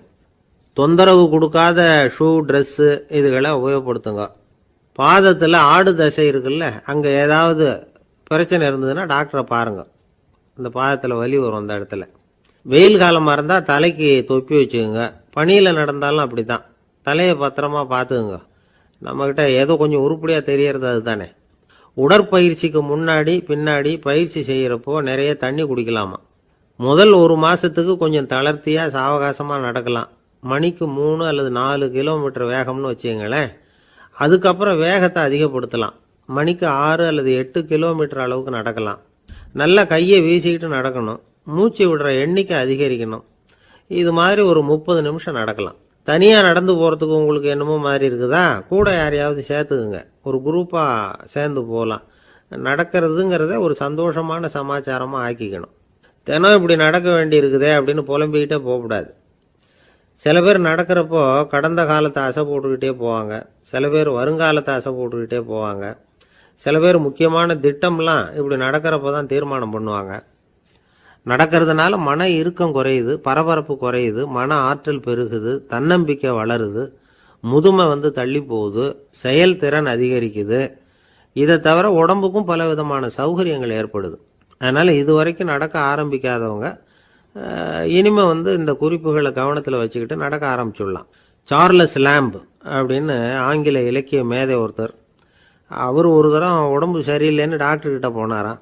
டாக்டர் அவரை பார்த்துட்டு, நீங்கள் தினமும் காலையில் வெறும் வயத்தில் நடக்கணும் அப்படின்னாராம். வெறும் வயத்தில் நடக்கிறதுக்கு நான் தயார், ஆனால் வயிறு கிடைக்கணுமே சார். யார் வயத்து மேலே நடக்கிறது டாக்டர் அப்படின்னு கேட்டாராம் இவர். வயிறு பசிக்குதேங்கிறது சிலரோட கவலை, வயிறு பசிக்க மாட்டேங்குதே அப்படிங்கிறது சில பேரோட கவலை. 2 விதமான கவலைக்கும் வயிறு தான் காரணமாக இருக்குது. வயிறு பசிச்சதுன்னா அது இயற்கை, வயிறு பசிக்கலைன்னா அது வியாதி. ஆனால் பசியையும் நாம் பசிப்பிணி அப்படின்னு தான் சொல்லுவோம். என்ன காரணம்? வியாதியை போக்க வேண்டியது எவ்வளவு முக்கியமோ அதை விட முக்கியம் பசியை போக்க வேண்டியது. ஒரு சமுதாயத்தில் பசிப்பிணியே இருக்கக்கூடாது, அதுதான் நல்ல சமுதாயம். பசியை போக்கணும்னா சாப்பாடு போடணும், பசியின்மையை போக்கணும்னா வைத்தியம்தான் பண்ணணும். இது சம்பந்தமாக எவ்வளவோ ஆராய்ச்சிகள் நடக்குது, நிறைய மருந்து கண்டுபிடிச்சிருக்கிறாங்க. நம்ம உடம்புல பசியை தூண்டக்கூடிய பகுதி எது, இதை முதல்ல தெரிஞ்சுக்கணும் இல்லையா? நாம் சாப்பிட்ற ஆகாரம் செரிக்கிறதுக்கு எது காரணம் தெரியுமா? நம்ம மூளையோட பின்பகுதி தான் அதுக்கு காரணமாக இருக்குதாம். மூளையின் பின்பகுதியில் நரம்பு செல்களால் ஆன 2 வகையான ஆரக்சின்கள் தான் பசியை உண்டாகுது அப்படின்னு கண்டுபிடிச்சிருக்கிறாங்க. 2 ஆய்வாளர்கள் இதை கண்டுபிடிச்சிருக்காங்க. அவங்க 2 பேரும் டெக்சாஸ் பல்கலைக்கழகத்தில் ஹார்வர்டு ஹக்ஸ் மருத்துவ கல்வி நிலையத்தில் பணிபுரிகிறவங்களாம். உண்பது தேவைங்கிறது உணரப்படும் போது மூளையின் அந்த குறிப்பிட்ட பகுதி ஆரக்சின் அப்படிங்கிற ஹார்மோன்களை சுரக்கும். அது பசி உணர்வை தூண்டும் அப்படிங்கிறது தான் அந்த ஆய்வாளர்களின் கண்டுபிடிப்பு. இந்த ஆரக்சின் வேறு சில உயிரினங்கள்லேயும் உண்டு. இப்போ எலிகளில் கூட இது இருக்குது. அதனால் எலிகளை வச்சு இது சம்பந்தமாக ஆராய்ச்சி பண்ணாங்க. எலிகள் உடம்புல ஆரக்சினை செலுத்தி பார்த்தாங்க. உடனே என்னாச்சு தெரியுமா? அந்த எலியெல்லாம் பசியால் துடிக்க ஆரம்பிச்சுட்டுது. எதையாவது தின்னு பசியை தீர்த்தா போதுங்கிற அளவுக்கு அந்த எலிகள்லாம் அல்லாட ஆரம்பிச்சுட்டுது. இயல்பாக சாதாரணமாக அந்த எலிகள் எவ்வளவு சாப்பிடுமோ அது மாதிரி 8 முதல் 10 மடங்கு அதிகமான ஆகாரத்தை 1 மணி நேரத்துக்குள்ளே சாப்பிட்டு தீர்த்துட்டு தான். சில எலிகளின் மூளையில் இந்த ஆரக்சின் அளவை கட்டுப்படுத்தி பார்த்துருக்குறாங்க. உடனே என்னாச்சு தெரியுமா, அதெல்லாம் சாப்பாட்டை கண்டா முகத்தை திருப்பிட்டு போக ஆரம்பிச்சுட்டு தான். அந்த எலிகளுக்கு பசி எடுக்கலையாம். இந்த ஆராய்ச்சியின் அடிப்படையில் பசியை எடுக்காமல் இருக்கிற மனிதர்களுக்கும் பசியை தூண்ட முடியும் அப்படின்னு சொல்லி ஆராய்ச்சியாளர்கள் தெரிவிச்சிருக்கிறாங்க. ஆக ஆரக்சின் தான் பசிக்கு காரணம்ங்கிறது தெரிஞ்சு போச்சு. சரி, இந்த ஆரக்சின் அப்படின்னா என்ன? அது ஒரு கிரேக்க சொல். அதுக்கு பசின்னு அர்த்தம். நம்ம ஆளுங்களுக்கெல்லாம் பசியை தூண்டுறதுக்கு மருந்து தேவையில்லை, பசியை குறைக்கிறதுக்கு தான் மருந்து தேவை. ஒரு அம்மா டாக்டரை தேடி வந்தாங்களாம். டாக்டர், எங்கள் வீட்டுக்காரருக்கு திடீர்னு அகோர பசி, நிறைய சமைச்சு போடுறேன், அவ்வளவையும் சாப்பிட்டுட்டு கீழே கிடக்கிற குப்பை கூலங்களையும் எடுத்து சாப்பிட ஆரம்பிச்சுட்றார், இது என்னன்னு கவனித்து பாருங்க அப்படின்னாங்களாம். எவ்வளோ நாளாக அப்படி இருக்குதுன்னு கேட்டிருக்காரு டாக்டர். ஒரு வாரமாக அப்படி இருக்குதுன்னாங்களாம். இவ்வளவு நாளாக ஏன் சும்மா இருந்தீங்க, ஆரம்பத்திலே இங்கே அழைச்சிட்டு வர வேண்டியது தானே அப்படின்னாரான் டாக்டர். அது ஒன்றும் இல்லை டாக்டர், வீடு பூரா சுத்தமாகட்டுமேன்னு பார்த்துக்கிட்டு இருந்தேன் அப்படின்னாங்களாம் அந்த அம்மா. ஒருத்தர் ஓடி வந்தார், இன்னொருத்தரை பார்த்து, சார் உங்கள் சைக்கிளை ஒரு நாள் இரவல் கொடுங்களேன், பக்கத்து ஊருக்கு போயிட்டு வர வேண்டியிருக்கு அப்படின்னார். இவர் சைக்கிளை கொடுத்து பத்திரமா கொண்டுட்டு போங்கன்னார். சார் இதை பத்திரமா கொண்டு போகிறேன், கவலையே வேணாம், ஏன்னா இது உங்களோட சைக்கிள் அப்படின்னு நான் நினைக்கல, என்னோட சைக்கிளாக நினைக்கிறேன் அப்படின்னார். அதுக்கப்புறம் தான் இவருக்கு உண்மையாகவே பயம் வந்துட்டுது. ஏன்னா அவர் சொன்னது மாதிரி அதை தன்னோட சைக்கிளாகவே நினச்சி தள்ளிட்டு போட்டா என்ன பண்ணுறது? எது எதை நம்முடையதா நினைக்கணுங்கிறதுக்கு ஒரு வரையறை இருக்குது. சில பேர் ஆஃபீஸையே வீடாக நினச்சி விடுறது உண்டு. அப்படிப்பட்டவங்க கூட வீட்டை ஆஃபீஸாக நினைக்கிறது இல்லை. ஏன்னா வீட்டில் இவர் ஆஃபீஸராக நடந்துக்க முடியறதில்லை. இதெல்லாம் ஒரு பக்கம் இருக்கட்டும், இப்போ விஷயத்துக்கு வருவோம். பொறியியல் மேதை டாக்டர் விஸ்வேஸ்வரய்யா இருந்தார் இல்லையா, பாரத ரத்னா விருதெல்லாம் கொடுத்தாங்களே. ஆஃபீஸ் வேலை வேற, சொந்த வேலை வேற அப்படிங்கிறதுக்கு ஒரு உதாரணமாக இருந்தவர் அவர். மைசூர் மகாராஜா கிட்ட திவானா இருந்தார். அவர் ஒரு நாள் அரசாங்க வேலை காரணமாக வெளியூர் போயிருந்தார். ஹாசன்கிற ஊருக்கு பக்கத்தில் ஒரு பயண மாளிகை, அங்கே தங்கிவிட்டார். ராத்திரி அங்கே தங்கி இருந்துட்டு விடிஞ்சதும் ஊருக்கு திரும்புறதாக திட்டம். ராத்திரி தூங்கிறதுக்கு ரொம்ப நேரம் ஆயிட்டுது. ரொம்ப நேரம் வரைக்கும் அரசாங்க சம்பந்தப்பட்ட வேலைகளையே பார்த்துக்கிட்டு இருக்கிறார். அரசாங்க ஃபைல்கள் நிறைய இருந்தது. அதையெல்லாம் ஒவ்வொன்றா எடுத்தார், படித்து பார்த்தார், பரிசீலனை பண்ணார், அதில் எழுத வேண்டியதை எழுதினார், கையெழுத்து போட்டார். ஒரு வழியாக அந்த வேலையெல்லாம் முடிஞ்சுது. அதுக்கப்புறம் என்ன பண்ணார்னா, தன்னுடைய சூட்கேஸை திறந்தார். அதிலிருந்து 2 மெழுகுவத்தியை எடுத்து கொளுத்தி வச்சார். அந்த பயண மாளிகையில் அது வரைக்கும் எரிஞ்சுக்கிட்டு இருந்த மின்சார விளக்குகளை அணைச்சுட்டார். அதுக்கு பிறகு அந்த மெழுகுவத்தி வெளிச்சத்தில் சில புத்தகங்களை தொடர்ந்து படிக்க ஆரம்பிச்சிட்டார். அந்த பயண மாளிகையில் பணியாளராக இருந்தவர் இதை பார்த்துட்டு ஓடி வந்தார். மறுபடியும் மின் விளக்க போடுறதுக்காக போனார். விஸ்வேஸ்வரய்யா அதை பார்த்துட்டு போட வேணாம்ட்டாராம். இது வரைக்கும் நான் அரசாங்க அலுவல்களை கவனிச்சுக்கிட்டு இருந்தேன், அதனால் மின் விளக்குகள் அப்போ எரிஞ்சதில் தப்பு இல்லை. இப்போ நான் புத்தகம் படிச்சுக்கிட்டு இருக்கேன், இது என்னுடைய சொந்த வேலை, இங்கே இருக்கிற மின் விளக்கு அதுக்காக ஏன் எரியணும் அப்படின்னு கேட்டாராம். இப்போ இருக்கிற சில அரசு பணியாளர்கள்கிட்ட இந்த சம்பவத்தை பேச்சோட பேச்சா சொல்லி பார்த்தேன். அவங்களால இதை ஜீரணிக்கவே முடியல. நேர்மை தேவைதான் சார், அதுக்காக அவ்வளவு தூரத்துக்கு அது தேவையா அப்படிங்கிறாங்க. விஸ்வேஸ்வரய்யா அப்படி பண்ணினது தான் ஒரு நேர்மையாளர் அப்படின்னு இந்த உலகத்துக்கு நிரூபிக்கணுங்கிறதுக்காக இல்லை. தான் அப்படி நடந்து காட்டினா தன்னை சுற்றி இருக்கிறவங்களும் அதை கேள்விப்படுறவங்களும் முடிஞ்ச அளவுக்கு பொது வாழ்க்கையில் அரசு பணியில் நேர்மையை கடைபிடிக்க முயற்சி பண்ணலாமே அப்படிங்கிறதுக்காகத்தான். இப்போவும் சில பேர் இருக்கிறாங்க, இவங்க ஆஃபீஸ் வேற வீடு வேறன்னு நினைக்கிறதில்ல, அவ்வளோ உரிமை. ஒருத்தர் அப்படிதான், அவருக்கு அவசரமாக 5000 ரூபா தேவைப்பட்டது. ஆஃபீஸு பணத்தை எடுத்துக்கிட்டார். அந்த நேரம் பார்த்து ஆடிட் வந்துட்டுது, ஆப்பிட்டுக்கிட்டார். விசாரணை நடக்குது. அவர் சொல்கிறார், சார் நான் நேரம் காலம் பார்க்காம ஆஃபீஸில் வேலை செய்வேன், ஏன்னா அதை என்னோட ஆஃபீஸாக நினைக்கிறேன். அவசரத்துக்கு அந்த பணத்தை எடுத்தேன், மறுபடியும் வச்சுடலாம்னு தான் இருந்தேன், அதுக்குள்ளே இப்படி ஆகிட்டுது. நீங்கள் என்ன நினச்சாலும் சரி, நான் ஆஃபீஸ் வேறு வீடு வேறு அப்படின்னு நினைக்கிறதில்ல, அது என்னோட சுபாவம் அப்படின்னார். விசாரணை பண்ணவர் தீர்ப்பு வழங்கினார். உங்கள் சுபாவத்துக்கு மதிப்பு கொடுத்து நானும் தீர்ப்பு வழங்குறேன். நீங்கள் கொஞ்ச நாள் ஜெயிலில் இருந்துட்டு வாங்க, அது உங்களுக்கு கஷ்டமாக இருக்காதுன்னு நினைக்கிறேன். ஏன்னா அங்கே போனாலும் நீங்கள் உங்கள் சுபாவப்படி வீடு வேற ஜெயில் வேறன்னு நினைக்க மாட்டீங்க அப்படின்னாராம். மனித நேயம்ங்கிறத பற்றி சொல்லுவாங்க. மனித நேயம் ஏன்னா ஒரு கணவன் கணவனாக இருக்கணும், மனைவி மனைவியாக இருக்கணும். ஒரு மனுஷன் இன்னைக்கு மனிதனாக இல்லை. மனித நேயம் குறைஞ்சி போச்சு, இது குடும்ப உறவுகள்லாம் ரொம்ப மாறி போச்சுன்னு சொல்ல. இப்போ நாகரிகத்தில் அப்படி தான் இருக்குது. ஒரு இதில் ஒருத்தன் என்ன பண்ணியிருக்கிறான், ஒரு சின்ன பையனை கொண்டு வந்தானா. ஒரு சின்ன பையன் பக்கத்தில் இருக்கான். ஒரு பெரியவர் கேட்டிருக்காரு, யாருப்பா அந்த பையன் அப்படின்னு கேட்டிருக்காரு.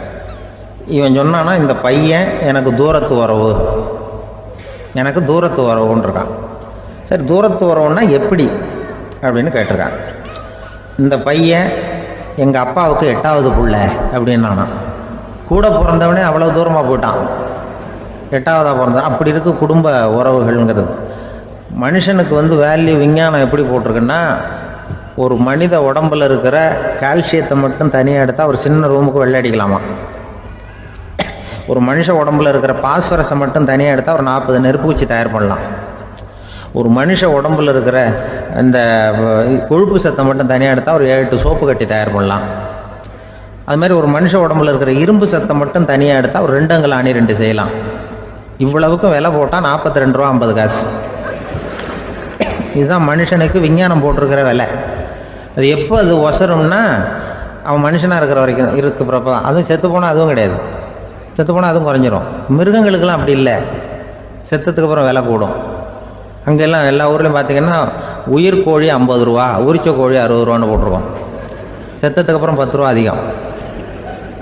மனுஷனை நீ உயிர் மனுஷன் 42 ரூபா 50 காசு, செத்ததுக்கு அப்புறம் 52 ரூபான்னா நீயே வச்சுக்கிடாது, எனக்கு இது கண்டு போட்டு. அவன் எப்போ அவனுக்கு வேல்யூ கூடும்னா, மனிதனாக வாழும்பொழுது தான் வேல்யூ கூடும். குடும்பத்தில் அந்த அந்த பாசத்தோடு வாழணும்னு கடவுள்கிட்ட கேட்டு சொன்னாங்களே, அதுதான். இந்த சமூகங்கிறதும் ஒரு பெரிய குடும்பம்தான். அதனால தான் இந்த நாட்டுக்கு உள்ள பெருமையை எல்லாரும் ஒற்றுமையாக இருந்தால் எதையும் சாதிக்கலாம்ங்கிறது தான் இந்த நாட்டுக்கு உள்ள பெருமை. அப்படி நிரூபித்தோம். அதனால் சமூகங்கிறதும் ஒரு குடும்பம் மாதிரி இருக்கிறது தான் பெருசு. இப்போ சில இதெல்லாம் இப்போ ஜாதி மத வேறுபாடெல்லாம் நம்முடைய முன்னேற்றத்தை தடுக்கும். விலங்குகள் நம்மளை விட மேலானது. அதான் ஒரு ஊரில் ஒரு சிவன் கோயில் இருந்துதான். சிவன் கோயிலில் அந்த புறாவெல்லாம் வளர்ந்துக்கிட்டு இருந்திருக்கு. அந்த மாடத்தில், சிவன் கோயில் மாடத்தில் புறாவெல்லாம் குடியிருந்திருக்கு. உடனே அதுக்கு கும்பாபிஷேகம் பண்ணுறதுக்காக ஊரில் திட்டம் போட்டாங்க. சிவன் கோயிலுக்கு வெள்ளடிக்க ஆரம்பித்தாங்க. வர்ணம் பூச ஆரம்பித்ததும் அதுக்கு சாரம் கட்டுவாங்கல்ல, அந்த குச்சியெல்லாம் வச்சு சாரம் கட்டுவாங்க. உடனே இந்த புறாவெல்லாம் என்ன பண்ணிச்சான், இனிமேல் நம்ம இங்கே வெள்ளை அடிக்கிறாங்க, கும்பாபிஷேகம் வருது, நம்ம இங்கே குடியிருக்க முடியாது, எதிர்த்தாப்புல எங்கே போகலான்னு பார்த்துருக்கு. இந்த உயரம் கோபுரத்தில் இருந்த புறாவெல்லாம் எதிர்த்தாப்புல ஒரு மாதா கோயில் இருந்திருக்கு, சர்ச்சு. அங்கே சில மாடங்களில் புறாவெல்லாம் இருக்குது, சில மாடம் இருக்குது. உடனே நம்மளாம் அங்கே போய்டும் கொஞ்சம் காலத்துக்குன்னு எல்லாம் புறப்பட்டு இந்த மாதா கோயிலுக்கு போயிடுது. அங்கே போனால் அங்கே இருக்கிற புறாவோடு சேர்ந்து இதுவும் குடியிருந்துட்டுருக்கு. கொஞ்ச நாள் என்னாச்சு, அங்கே கிறிஸ்மஸ் வந்துட்டுது. கிறிஸ்மஸ் வந்ததும் சரி, இங்கேயும் வெள்ளடிக்க ஆரம்பிக்கிறாங்க.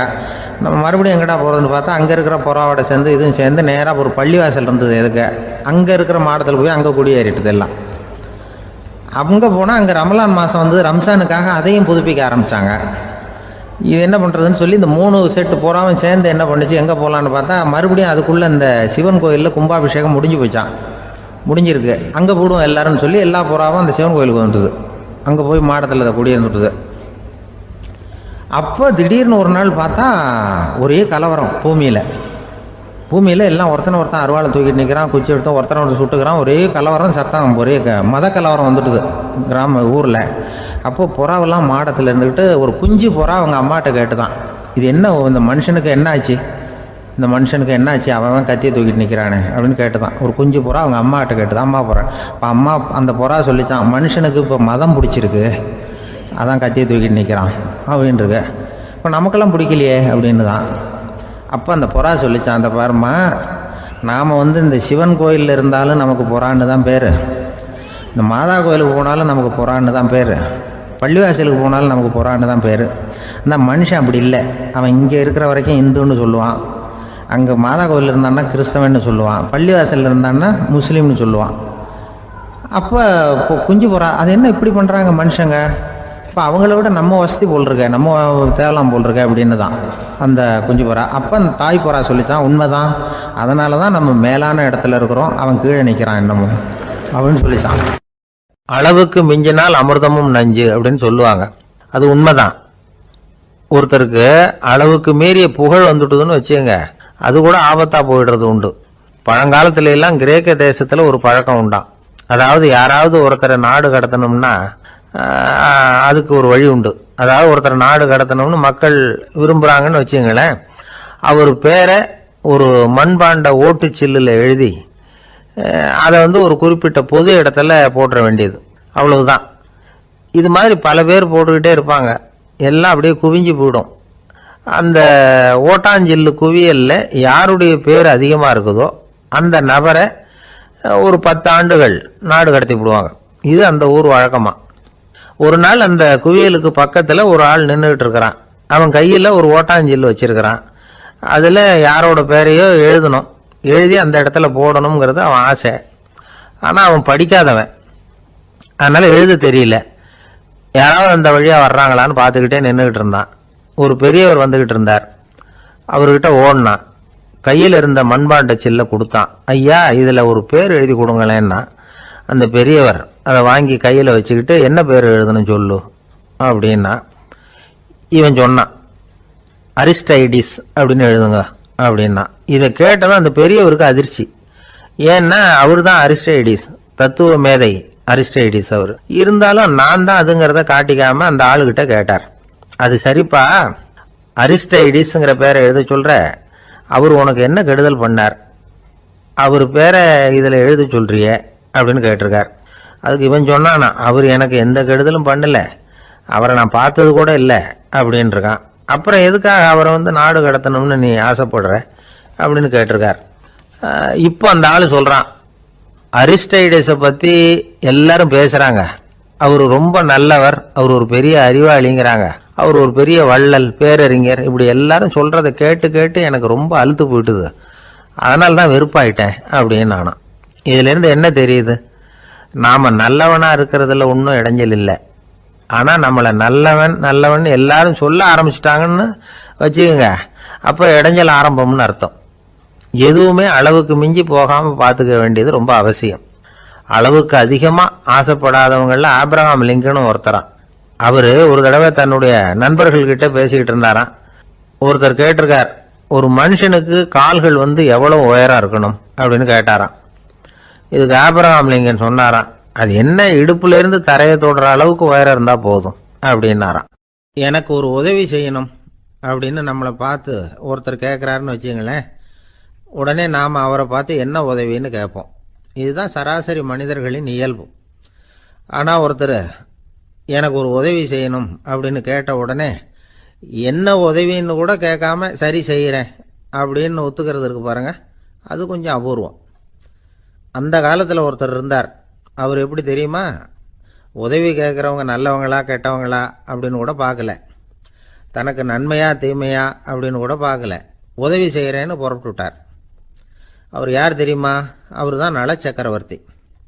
அவர் மாதிரி நாமும் உதவி கேட்குறவங்களுக்கு உடனே உதவி செய்கிறதுக்கு தயாராக இருக்கணும் அப்படின்னு சொன்னார் ஒரு ஆன்மீக பேச்சாளர். நல சரித்திரத்தை அவர் சொல்லிக்கிட்டு இருந்தார். இந்திரன், அக்னி, வருணன், யமன், இவங்க 4 பேரும் நலனை பார்த்து, எங்களுக்கு நீ உதவி செய்யணும், எங்களுக்காக நீ தூது போகணும் அப்படின்னு கேட்குறாங்க. யாருக்கிட்ட தூது போகணும், என்ன காரியத்துக்காக போகணும் அப்படின்னு கேட்கணும்ல. நலன் அப்படி கேட்கவே இல்லை, உடனே சரின்னு ஒத்துக்கிறான். அதுக்கப்புறம் அவங்க விவரம் சொல்கிறாங்க, என்ன உதவி, யாருக்கிட்ட தூது போகணும் அப்படிங்கிற விவரத்தை சொல்கிறாங்க. நலனுக்கும் அப்புறம்தான் புரியுது, எந்த தமயந்தியை இவன் காதலிச்சானோ, எந்த தமயந்தின் சுயம்பரத்துக்காக இவன் போய்கிட்டு இருக்கிறானோ அந்த தமயந்தியை பார்த்து தங்களுக்காக அவகிட்ட வாதாடணும், பேசணும், தங்களில் ஒருத்தரை கல்யாணம் பண்ணிக்கும்படியா கேட்கணும் அப்படின்னு அவங்க 4 பேரும் நலன்கிட்ட கேட்குறாங்க. இதை கேட்டதும் நலன் கொஞ்சம் கூட முகம் சுளிக்கலை, பதட்டப்படலை. நேராக தமயந்தி கிட்ட போகிறான். இந்திரன், அக்னி, வருணன், யமன் இவங்களோட சிறப்புகளை எடுத்து சொல்கிறான். இவங்களில் ஒருத்தரை கல்யாணம் பண்ணிக்கலாம் அப்படின்னு சொல்லி கேட்டுக்கிறான். ஆனால் இதுக்கு தமயந்தி சம்மதிக்கலை. சுயம்பரம் நடக்குது, அவள் நலனை தேர்ந்தெடுக்கிறாள். அந்த 4 பேரும் நலனுக்கு நிறைய வரங்கள்லாம் கொடுக்குறாங்க. அதுக்கப்புறம் இப்படி போகுது கதை. இதில் நாம் கவனிக்க வேண்டியது என்னென்னா, உதவின்னு கேட்ட உடனே என்ன உதவின்னு கேட்காம சரி செய்கிறேன்னு சொன்னான் பாருங்க, அதை கொஞ்சம் சிந்திக்கணும். செய்கிறேன்னு ஒத்துக்கிட்டதுக்கு அப்புறம் அது என்ன உதவின்னு தெரிஞ்சும் முகம் சுளிக்காமல் அதை செஞ்சான் பாருங்க, அதையும் கொஞ்சம் சிந்திக்கணும். நம்மளும் ஒருத்தன் ஒரு நண்பனை தேடி போனான், எனக்கு ஒரு உதவின்னா சரி சொல்லுன்னா, இப்போ உங்ககிட்ட 2 கார் இருந்தால் என்ன பண்ணுவேன்னா, உடனே அதில் ஒன்று உங்ககிட்ட கொடுத்துருவேன்னா அவன். உங்ககிட்ட 2 பங்களா இருந்தால் என்ன பண்ணுவேன்னா, அதில் ஒன்று உங்ககிட்ட கொடுத்துருவேன்னா. உங்ககிட்ட 2 பேனா இருந்தால் என்ன பண்ணுவேன்னா, அதில் ஒரு பேனாவை உங்ககிட்ட கொடுக்க மாட்டேன்னா அவன். ஏன்டா அப்படி சொல்கிறேன்னா, ஏன்னா இப்போ நிஜமாவே என்கிட்ட 2 பேனா இருக்குது, அதனால் அப்படி சொல்கிறேன் அப்படின்னு நானான் அவன். ஒருத்தன் தன்னுடைய நண்பனை வழியில் பார்த்தான். என்னப்பா லெட்டர் போட்டுனே கிடச்சிதா அப்படின்னா. ஓ கிடச்சிதேன்னா அவன். இவன் உடனே ஏன்டா போய் சொல்கிற, நான் உனக்கு லெட்டரே போடலை, சும்மா தான் கேட்டேன், உடனே கிடச்சிட்டுதுங்கிறிய அப்படின்னா. லெட்டர் போட்டேன்னு நீ போய் சொல்கிறப்போ அது கிடைச்சதுன்னு நான் போய் சொல்லக்கூடாதா அப்படின்னு நானா அவன். இப்படிப்பட்டவங்க சில பேர் இருந்தால் கூட இன்னைக்கு கடிதம் மூலமாக தொடர்பு கொள்ளாதவங்க இருக்கவே முடியாது. அந்த அளவுக்கு அது அவசியமான ஒன்றாயிட்டுது. இந்த அஞ்சல் அட்டைகள் எப்படி ஆரம்பமாச்சு தெரியுமா? ஆஸ்திரியா நாட்டில் ஒரு பேராசிரியர் இருந்தார். அவர் பேர் இம்மானுவேல் ஹெர்மன். அவர் ஒரு நாள் ஒரு பத்திரிகையில் கட்டுரை எழுதினாராம். இது நடந்தது 1869.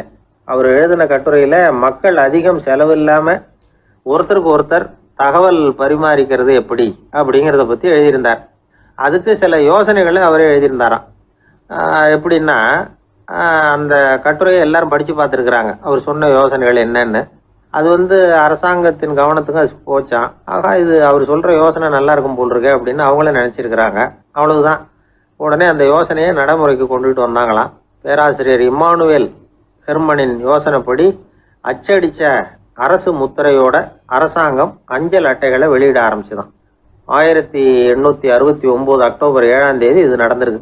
உலகின் முதல் அஞ்சல் அட்டை வெளிவந்த நாள் அது. அப்போதான் அதுக்கு பேர் என்ன தெரியுமா? அதாவது கரஸ்பாண்டிங் கார்டு அப்படின்னு பேராது. அதுக்கப்புறம் என்ன ஆச்சுன்னா, உடனடியாக அமெரிக்காவிலேயே இது மாதிரியான கார்டுகளை வெளியிட ஆரம்பிச்சிட்டாங்க. அங்கே இதுக்கு என்ன பேர் தெரியுமா? Postal card. அதுக்கப்புறம் 1870 இங்கிலாந்துலேயும் இதை வெளியிட்டாங்களாம். அதை வெளியிட்ட முதல் நாள் அன்னைக்கு என்ன நடந்தது தெரியுமா? மக்கள்லாம் ஏதோ நியாய விலை கடையில் நிற்கிறது மாதிரி பெரிய பெரிய கியூ வரிசையில் நின்று இதை வாங்கினாங்களாம். நம்ம நாட்டில் முதல் அஞ்சலகம் 1927 கல்கத்தாவில் ஆரம்பமாயிருக்கு.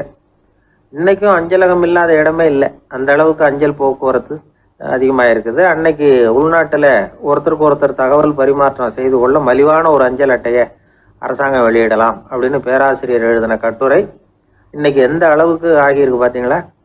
ஒருத்தன் ஒரு தபால் பெட்டிக்கு பக்கத்தில் தலையை வச்சுக்கிட்டு அவன் பாட்டுக்கு நின்றுட்டு இருந்திருக்கான். அங்கே இருந்து இன்னொருத்தன் கேட்டிருக்கான், என்ன ஆச்சுன்னு. கொஞ்ச நேரத்துக்கு முன்னாடி இந்த தபால் பெட்டியில் ஒரு கார்டு எழுதி போட்டேன், விவரமெல்லாம் நல்லா தான் எழுதியிருக்கிறேன், ஆனால் அட்ரஸ் எழுத மறந்துட்டேன் அப்படின்னு நானா.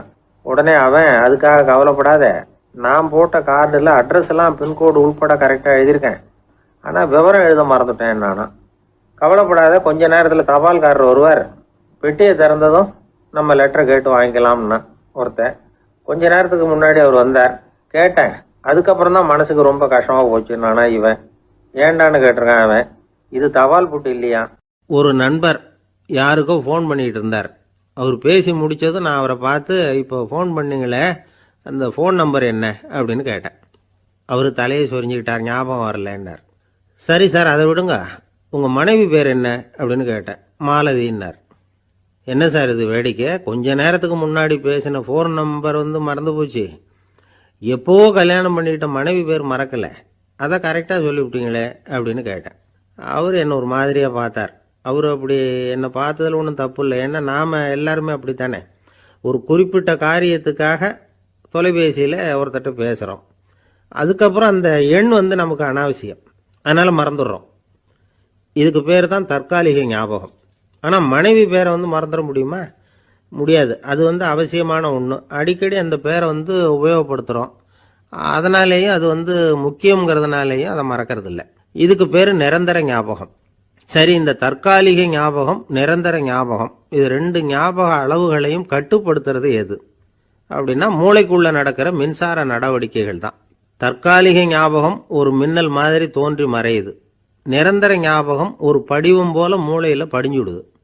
ஒரு சம்பவத்தின் பல பிரதிகள் மூளையில் பல்வேறு பகுதிகளிலேயும் படிகிறதுனால ஒன்று மறைஞ்சாலும் மறந்தாலும் இன்னொன்று மறையறதில்லை. இப்படிப்பட்ட நிலைமையில தான் இந்த தொண்டையில் இருக்கு, வாயில் வரமாட்டேங்குது சார் அப்படிமா. ஒருத்தருக்கு எந்த துறையில் ஆர்வமும் ஈடுபாடும் அதிகமோ அது சம்பந்தமான ஞாபக சக்தி அதிகமாக இருக்கும். தொழிலை விரும்புகிற ஒரு டெலிஃபோன் ஆப்ரேட்டருக்கு எண்கள்லாம் நல்ல ஞாபகம் இருக்கும். அது மாதிரி கவிஞர்களுக்கு வார்த்தைகள் நல்ல ஞாபகத்தில் இருக்கும். இது ஒரு பக்கம் இருந்தாலும் ஒரு மூளை எண்களை விட எழுத்துக்களை விட படங்களை ரொம்ப சுலபமாக ஞாபகத்தில் வச்சுக்குது. புரிஞ்சுக்கிற தன்மை, அனுபவம், புத்தி கூர்மை இது கூடி குறையிறத பொறுத்து ஞாபக சக்தியும் ஏறும் இறங்கும். இப்போ உதாரணத்துக்கு ஒரு பையனுக்கு படித்தது எதுவும் ஞாபகத்தில் இல்லைன்னா அவன் அதை சரியாக புரிஞ்சுக்கலைன்னு அர்த்தம். இந்த மறதிங்கிறது எந்த சமயத்தில் ஒரு பிரச்சனை ஆகுது தெரியுமா? உங்களுக்கு வேண்டியப்பட்ட ஒருத்தரை ஞாயிற்றுக்கிழமை சாயந்தரம் சரியாக 5 மணிக்கு கடற்கரைக்கு வர சொல்லிவிட்டு அந்த நேரத்தை மறந்துவிட்டா அது பரவாயில்ல, வர சொன்னதையே மறந்துவிட்டா தான் நிலைமை மோசம்னு அர்த்தம். இப்படி இருந்தால் இது சிகிச்சை எடுத்துக்க வேண்டிய நிலைமைங்கிறத புரிஞ்சுக்கணும். ஆமாம், இதுக்கும் மருந்து இருக்குது. ஆனால் மூளை குறிப்பிட்ட அளவுக்கும் கீழே இயங்குறப்போவோ இன்னொன்று சொல்லுவாங்க, இந்த நியூரோ டிரான்ஸ்மிட்டர் அப்படின்னு சொல்லுவாங்க. அப்படிங்கிற மூளை ரசாயனம் ரொம்பவும் குறைஞ்சி போகிறப்போ மட்டும்தான் உபயோகப்படும். டாக்டர் என்ன சொல்கிறாங்க தெரியுமா? மூளையை பொறுத்த வரைக்கும் அதில் ஞாபக சக்தி அதிகமாக உள்ள மூளை, மறதி உள்ள மூளை அப்படின்னு ஒன்றும் கிடையாது அப்படிங்கிறாங்க. நினைவு வச்சுக்கிறதுக்கு பயிற்சி அளிக்கப்பட்ட மூளை, பயிற்சியற்ற மூளை அப்படின்னு வேணும்னா சொல்லலாம் அப்படின்னு சொல்கிறாங்க. அதனால் நம்ம ஞாபக சக்திங்கிறது நம்மக்கிட்ட இருக்கிற பயிற்சி, முயற்சி இதை பொறுத்து தான் அமையும். ஒருத்தர் ஒரு பென்சிலை எங்கேயோ வச்சுக்கிட்டு தேடிக்கிட்டு இருந்தார். அப்புறம் என்னமோ தீவிரமாக யோசனை பண்ணி அதை ஞாபகப்படுத்தி பார்த்துக்கிட்டு இருந்தாராம். எதிரில் உட்காந்துருந்தவர் சொன்னார், பென்சிலை தானே தேடிட்டு இருக்கீங்க, அது உங்கள் வலது காதில் இருக்குது சார் அப்படின்னாராம் அவர். இதுக்கு அவர் சொல்லியிருக்காரு, பென்சிலை வலது காதில் தான் வச்சுருக்கேங்கிறது எனக்கு நல்லா ஞாபகம் இருக்குது, ஆனால் எது வலது காதுங்கிறது தான் மறந்து போச்சு அப்படின்னாராம். அவர் அதை தான் யோசிச்சுட்டு இருந்திருக்கிறார். இன்னைக்கு உலகம் ரொம்ப பரபரப்பாக போய்கிட்டு இருக்குது. பொறுமையாக இருக்கணும்னு நினைக்கிறவங்களால கூட அப்படி இருக்க முடியறதில்ல. பொறுமையை சோதிக்கிறது மாதிரி பல சம்பவங்கள், அதையெல்லாம் சந்திச்சே தீர வேண்டியிருக்குது. எங்கே போனாலும் க்யூவில் நிற்க வேண்டியிருக்குது, எங்கே போனாலும் காத்துக்கிட்டு இருக்க வேண்டியிருக்கு. ஆஃபீஸ்லேயோ வீட்லேயோ கூட நீங்கள் நிதானமாக பொறுமையாக நடந்துக்க தெரியலன்னா உங்களுக்கு சிடுமூஞ்சி, முசுடு இப்படிலாம் பேர் வச்சுருவாங்க. அது உங்களுக்கு தேவையா? சரி, வாழ்க்கையில் பொறுமைசாலின்னு பேர் வாங்கிறதுக்கு என்ன வழி? முதல் பாயிண்ட், நீங்கள் நினைக்கிறது, எதிர்பார்க்கறது, செய்யறது எல்லாமே 100% கரெக்டாக நடக்கணும்னு ஆசைப்படக்கூடாது. எதுவாக இருந்தாலும் அதில் ஓரளவுக்கு தவறு நடக்கலாம் அப்படிங்கிறத எதிர்பார்த்தே இருக்கணும். ஓரளவுக்கு அதை அனுமதிக்கணும். ஒரு நண்பரை 6 மணிக்கு ஒரு இடத்துக்கு வர சொல்லியிருக்கிறீங்க, 6 மணிக்கு அவர் வரலை, உடனே பொறுமை இழந்து நடந்துக்கக்கூடாது. ஒரு 10 நிமிஷம் டிலே ஆகலாம். ஒரு வர்ற வழியில் பஸ்ஸு கூட ஏதாவது டிராஃபிக்கில் மாட்டியிருக்கலாம். அதெல்லாம் எதிர்பார்த்தே கொஞ்சம் காத்திருக்கிறதுல ஒன்றும் தப்பு இல்லை.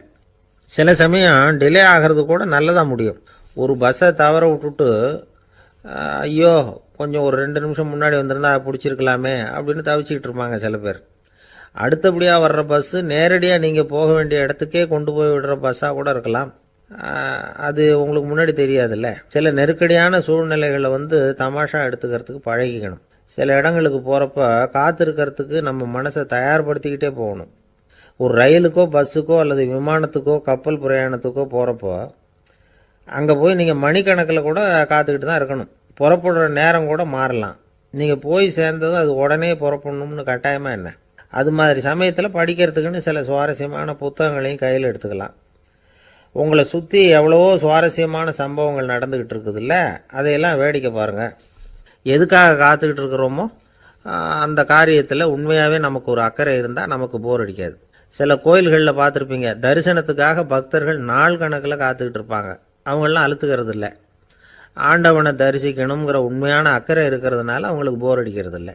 ஆனால் சில சினிமா தியேட்டரில் கூட பார்க்கலாமே, சினிமா கியூ கூட அப்படி தான். சாயந்தரம் 6 மணி ஆட்டத்துக்கு காலம்பரம் 6 மணிக்கே போய் கூட காத்துக்கிட்டு இருப்பாங்க. அவங்களுக்கெல்லாம் போர் அடிக்காது, படம் பார்க்குற ஆர்வம். இன்னொரு முக்கியமான விஷயத்தை நாம் பழக்கப்படுத்திக்கணும். லிவ் ஃபார் தி மூமெண்ட் அப்படிங்கிறாங்க நிபுணர்கள். ரொம்ப பேர் எப்படின்னா அடுத்தபடியாக நடக்க போகிற விஷயத்திலேயே கவனமாக இருப்பாங்க. அந்த நினைப்புலேயே இந்த நிமிஷத்தை பொறுமை இல்லாமல் கழிப்பாங்க. ஒருத்தர் இருக்கார், அவர் எப்படின்னா ஆஃபீஸ் முடியறதுக்குள்ளேயே சார் 5 மணிக்கெல்லாம் ரெடியாக இருங்க, நாம் அந்த ஹோட்டலில் போய் டிஃபன் சாப்பிட்ணும் அப்படின்னு 4 மணிலேருந்து சொல்லிகிட்டு இருப்பார். 4:55க்கே பரபரப்பாக ஓடி வருவார். 2 பேரும் புறப்படுவோம், ஹோட்டலுக்கு போவோம், சாப்பிட்டுக்கிட்டு இருப்போம். அப்படி சாப்பிட்டுட்டு இருக்கிறப்ப சார் சாப்பிட்டு முடித்ததும் நேராக ஒரு ஜவுளி கடைக்கு போகிறோம் அப்படிம்பார். பரபரக்க சாப்பிட்டு முடிப்பார், புறப்படுவார். ஜவுளி கடையில் அவசரமாக சீக்கிரம் பில் போடுங்க சார், சினிமாவுக்கு நேரம் ஆகிடும்பார். சினிமா தியேட்டரில் உட்காந்து அடுத்தபடியாக எங்கே டின்னர் சாப்பிட்றதுன்னு யோசனை பண்ணிகிட்டு இருப்பார். ராத்திரி படுக்கையில் விழுந்ததுக்கு அப்புறமும் நாளைக்கு காலையில் எழுந்திரிச்சதும் அதை பண்ணணும் இதை பண்ணணும்னு திட்டம் போட்டுக்கிட்டே இருப்பார். அதாவது எப்பவும் அடுத்த நிமிஷம், அடுத்த நாள், அடுத்த வாரம், அடுத்த வருஷம், இதுதான் அவங்க சிந்தனை. இந்த நிமிஷம் என்ஜாய்மெண்ட்டை அவங்க இழந்துடுறாங்களாம். அதனால தான் வாழ்நாள் பூரா பொறுமையின்மை, அவஸ்தை, அல்லல். அதனால் நாம் எல்லாரும் வாழ்க்கையில் நிதானமாக இருக்கிறதுக்கு கற்றுக்கணுமா. அதுக்காக இந்த நிதானத்துக்கு வேறு விதமான அர்த்தம் பண்ணிக்கக்கூடாது. ஒருத்தர் அப்படித்தான் ஒரு தடவை அவருடைய குதிரை காணாமல் போயிட்டு தான். அதுக்காக அவர் கவலைப்படல, நிம்மதியாக இருந்தார், சந்தோஷமாக இருந்தார். என்ன சார் இது, உங்கள் குதிரை திருட்டு போயிட்டுதுங்கிறீங்க, நீங்கள் கவலைப்படாமல் இருக்கிறீங்களே அப்படின்னு கேட்டாங்களாம். அதுக்கு அவர் சொல்லியிருக்கார், நல்ல வேலை சார், கட்டியிருந்த குதிரை காணாமல் போயிருக்குது. நான் அது மேலே உட்காந்துருக்கிற சமயம் அது காணாமல் போயிருந்ததுன்னா, திருட்டு போயிருந்ததுன்னா நானும் சேர்ந்தில் காணாமல் போயிருப்பேன் அப்படின்னாராம். எவ்வளவு நிதானமான ஆள் பாருங்க. நாட்டில் நல்லவங்க ஒருத்தர் 2 பேர் இருக்கிறதுனால தாங்க மழையே பெய்யுது அப்படின்னு சொல்கிறது உண்டு. நல்லார் ஒருவர் உளரேல் அவர் பொருட்டு எல்லாருக்கும் பெய்யும் மழை. சில சமயம் ரொம்ப பேர் திடீர்னு நல்லவங்களாகிடுவாங்க போல இருக்கு. அதனால தான் விடாமல் பேய் மழையாக கொட்டி தீர்த்துடுது. எல்லாரும் நல்லவங்களாகிட்டா உலகமே தாங்காது போல இருக்க. அப்பப்போ ஒருத்தர் 2 பேர் நல்லவங்களாகணும், அப்போ தான் சீராக மழை பெய்யும். மாதத்துக்கு 3 பேர் நல்லவங்களானா மாதம் மும்மாரி பொழியும். இதெல்லாம் வேடிக்கை பேச்சு. இப்போ இதெல்லாம் ஒரு பக்கம் இருக்கட்டும், இப்போ விஷயத்துக்கு வருவோம். ஒரு கும்பலில் நல்லவன் யார் அப்படிங்கிறத எப்படி கண்டுபிடிக்கிறது? இதுக்கு ஒரு வேடிக்கை கதை உண்டு. என்னுடைய நண்பர் ஒருத்தருக்கு அவங்க பாட்டியம்மா சொன்ன கதையாக இது. அது என்ன கதைன்னா, ஒரு ஊரில் ஒரு சமயம் பலமான மழை பெய்ய ஆரம்பிச்சுட்டு தான். இடி மின்னல் ரொம்ப கடுமையாக இருந்திருக்குது. ஆரம்பித்த மழை வர வர கடுமையாக ஆகிட்டு இருக்குதே தவிர நிற்கிற பாடாக தெரியல. ஊர் ஜனங்கள்லாம் பார்த்தாங்க. இதுக்கு மேலேயும் வீட்டு உள்ள இருந்தால் ஆபத்துங்கிறத புரிஞ்சுக்கிட்டாங்க. ஏன்னா வீடெல்லாம் இடிஞ்சி விழுந்துருமோங்கிற பயம். உடனே எல்லாரும் புறப்பட்டு ஊருக்கு பொதுவாக இருந்த ஒரு மண்டபத்தில் போய் தங்கிக்கிட்டாங்க. மின்னல் கடுமையாக இருந்தது. இடி எந்த நேரத்துலையும் விழலாம்ங்கிற நிலைமை. எப்போ விழலாம்னு பார்த்துக்கிட்டு இருக்குது. அந்த மண்டபத்தில் இருந்த ஜனங்கள் மனசுக்குள்ள ஒரு பயம். நம்ம கூட்டத்தில் யாராவது ஒரு கெட்டவன் பாவம் பண்ணவன் இருந்தால் கூட இடி இந்த மண்டபத்தில் விழுந்துரும், அது எல்லாருக்கும் ஆபத்து அப்படின்னு நினச்சாங்க. சரி, இதுக்கு என்ன பண்ணலாம் அப்படின்னு யோசனை பண்ணாங்க. அந்த கூட்டத்தில் ஒரு பெரியவர் இருந்தார். அவர் ஒரு யோசனை சொன்னார். இதை பாருங்க, அதுக்கு ஒரு வழி இருக்குது. அதோ எதிர்த்தாப்புல கொஞ்சம் தூரத்தில் ஒரு உயரமாக மரம் ஒன்று இருக்குது பாருங்க. பொதுவாக இடி சுலபமாக விழறது அது மாதிரி உயரமான மரத்தில் தான். நம்ம கூட்டத்தில் இருக்கிறவங்க எல்லாரும் ஒவ்வொருத்தராக போய் அந்த மரத்தை தொட்டு விட்டு திரும்பி வந்துடணும்.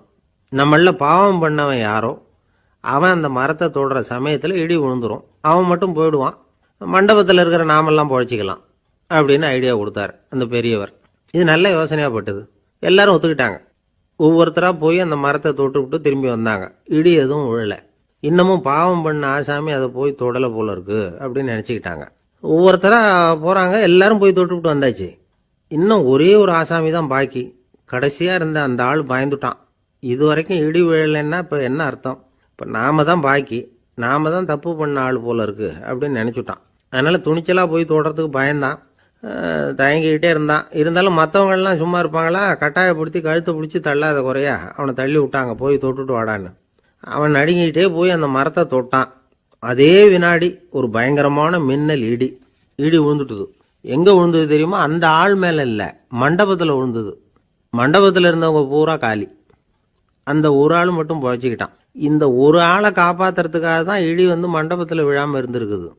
இதுதான் கதை. அதனால் நல்லவங்க எப்படியும் தப்பிச்சுக்குவாங்க அப்படிங்கிறது ஒரு நீதி. ஒருத்தன் அப்படி தான் தெருவில் நடந்து போய்கிட்டு இருந்தான், ரொம்ப நல்லவன்.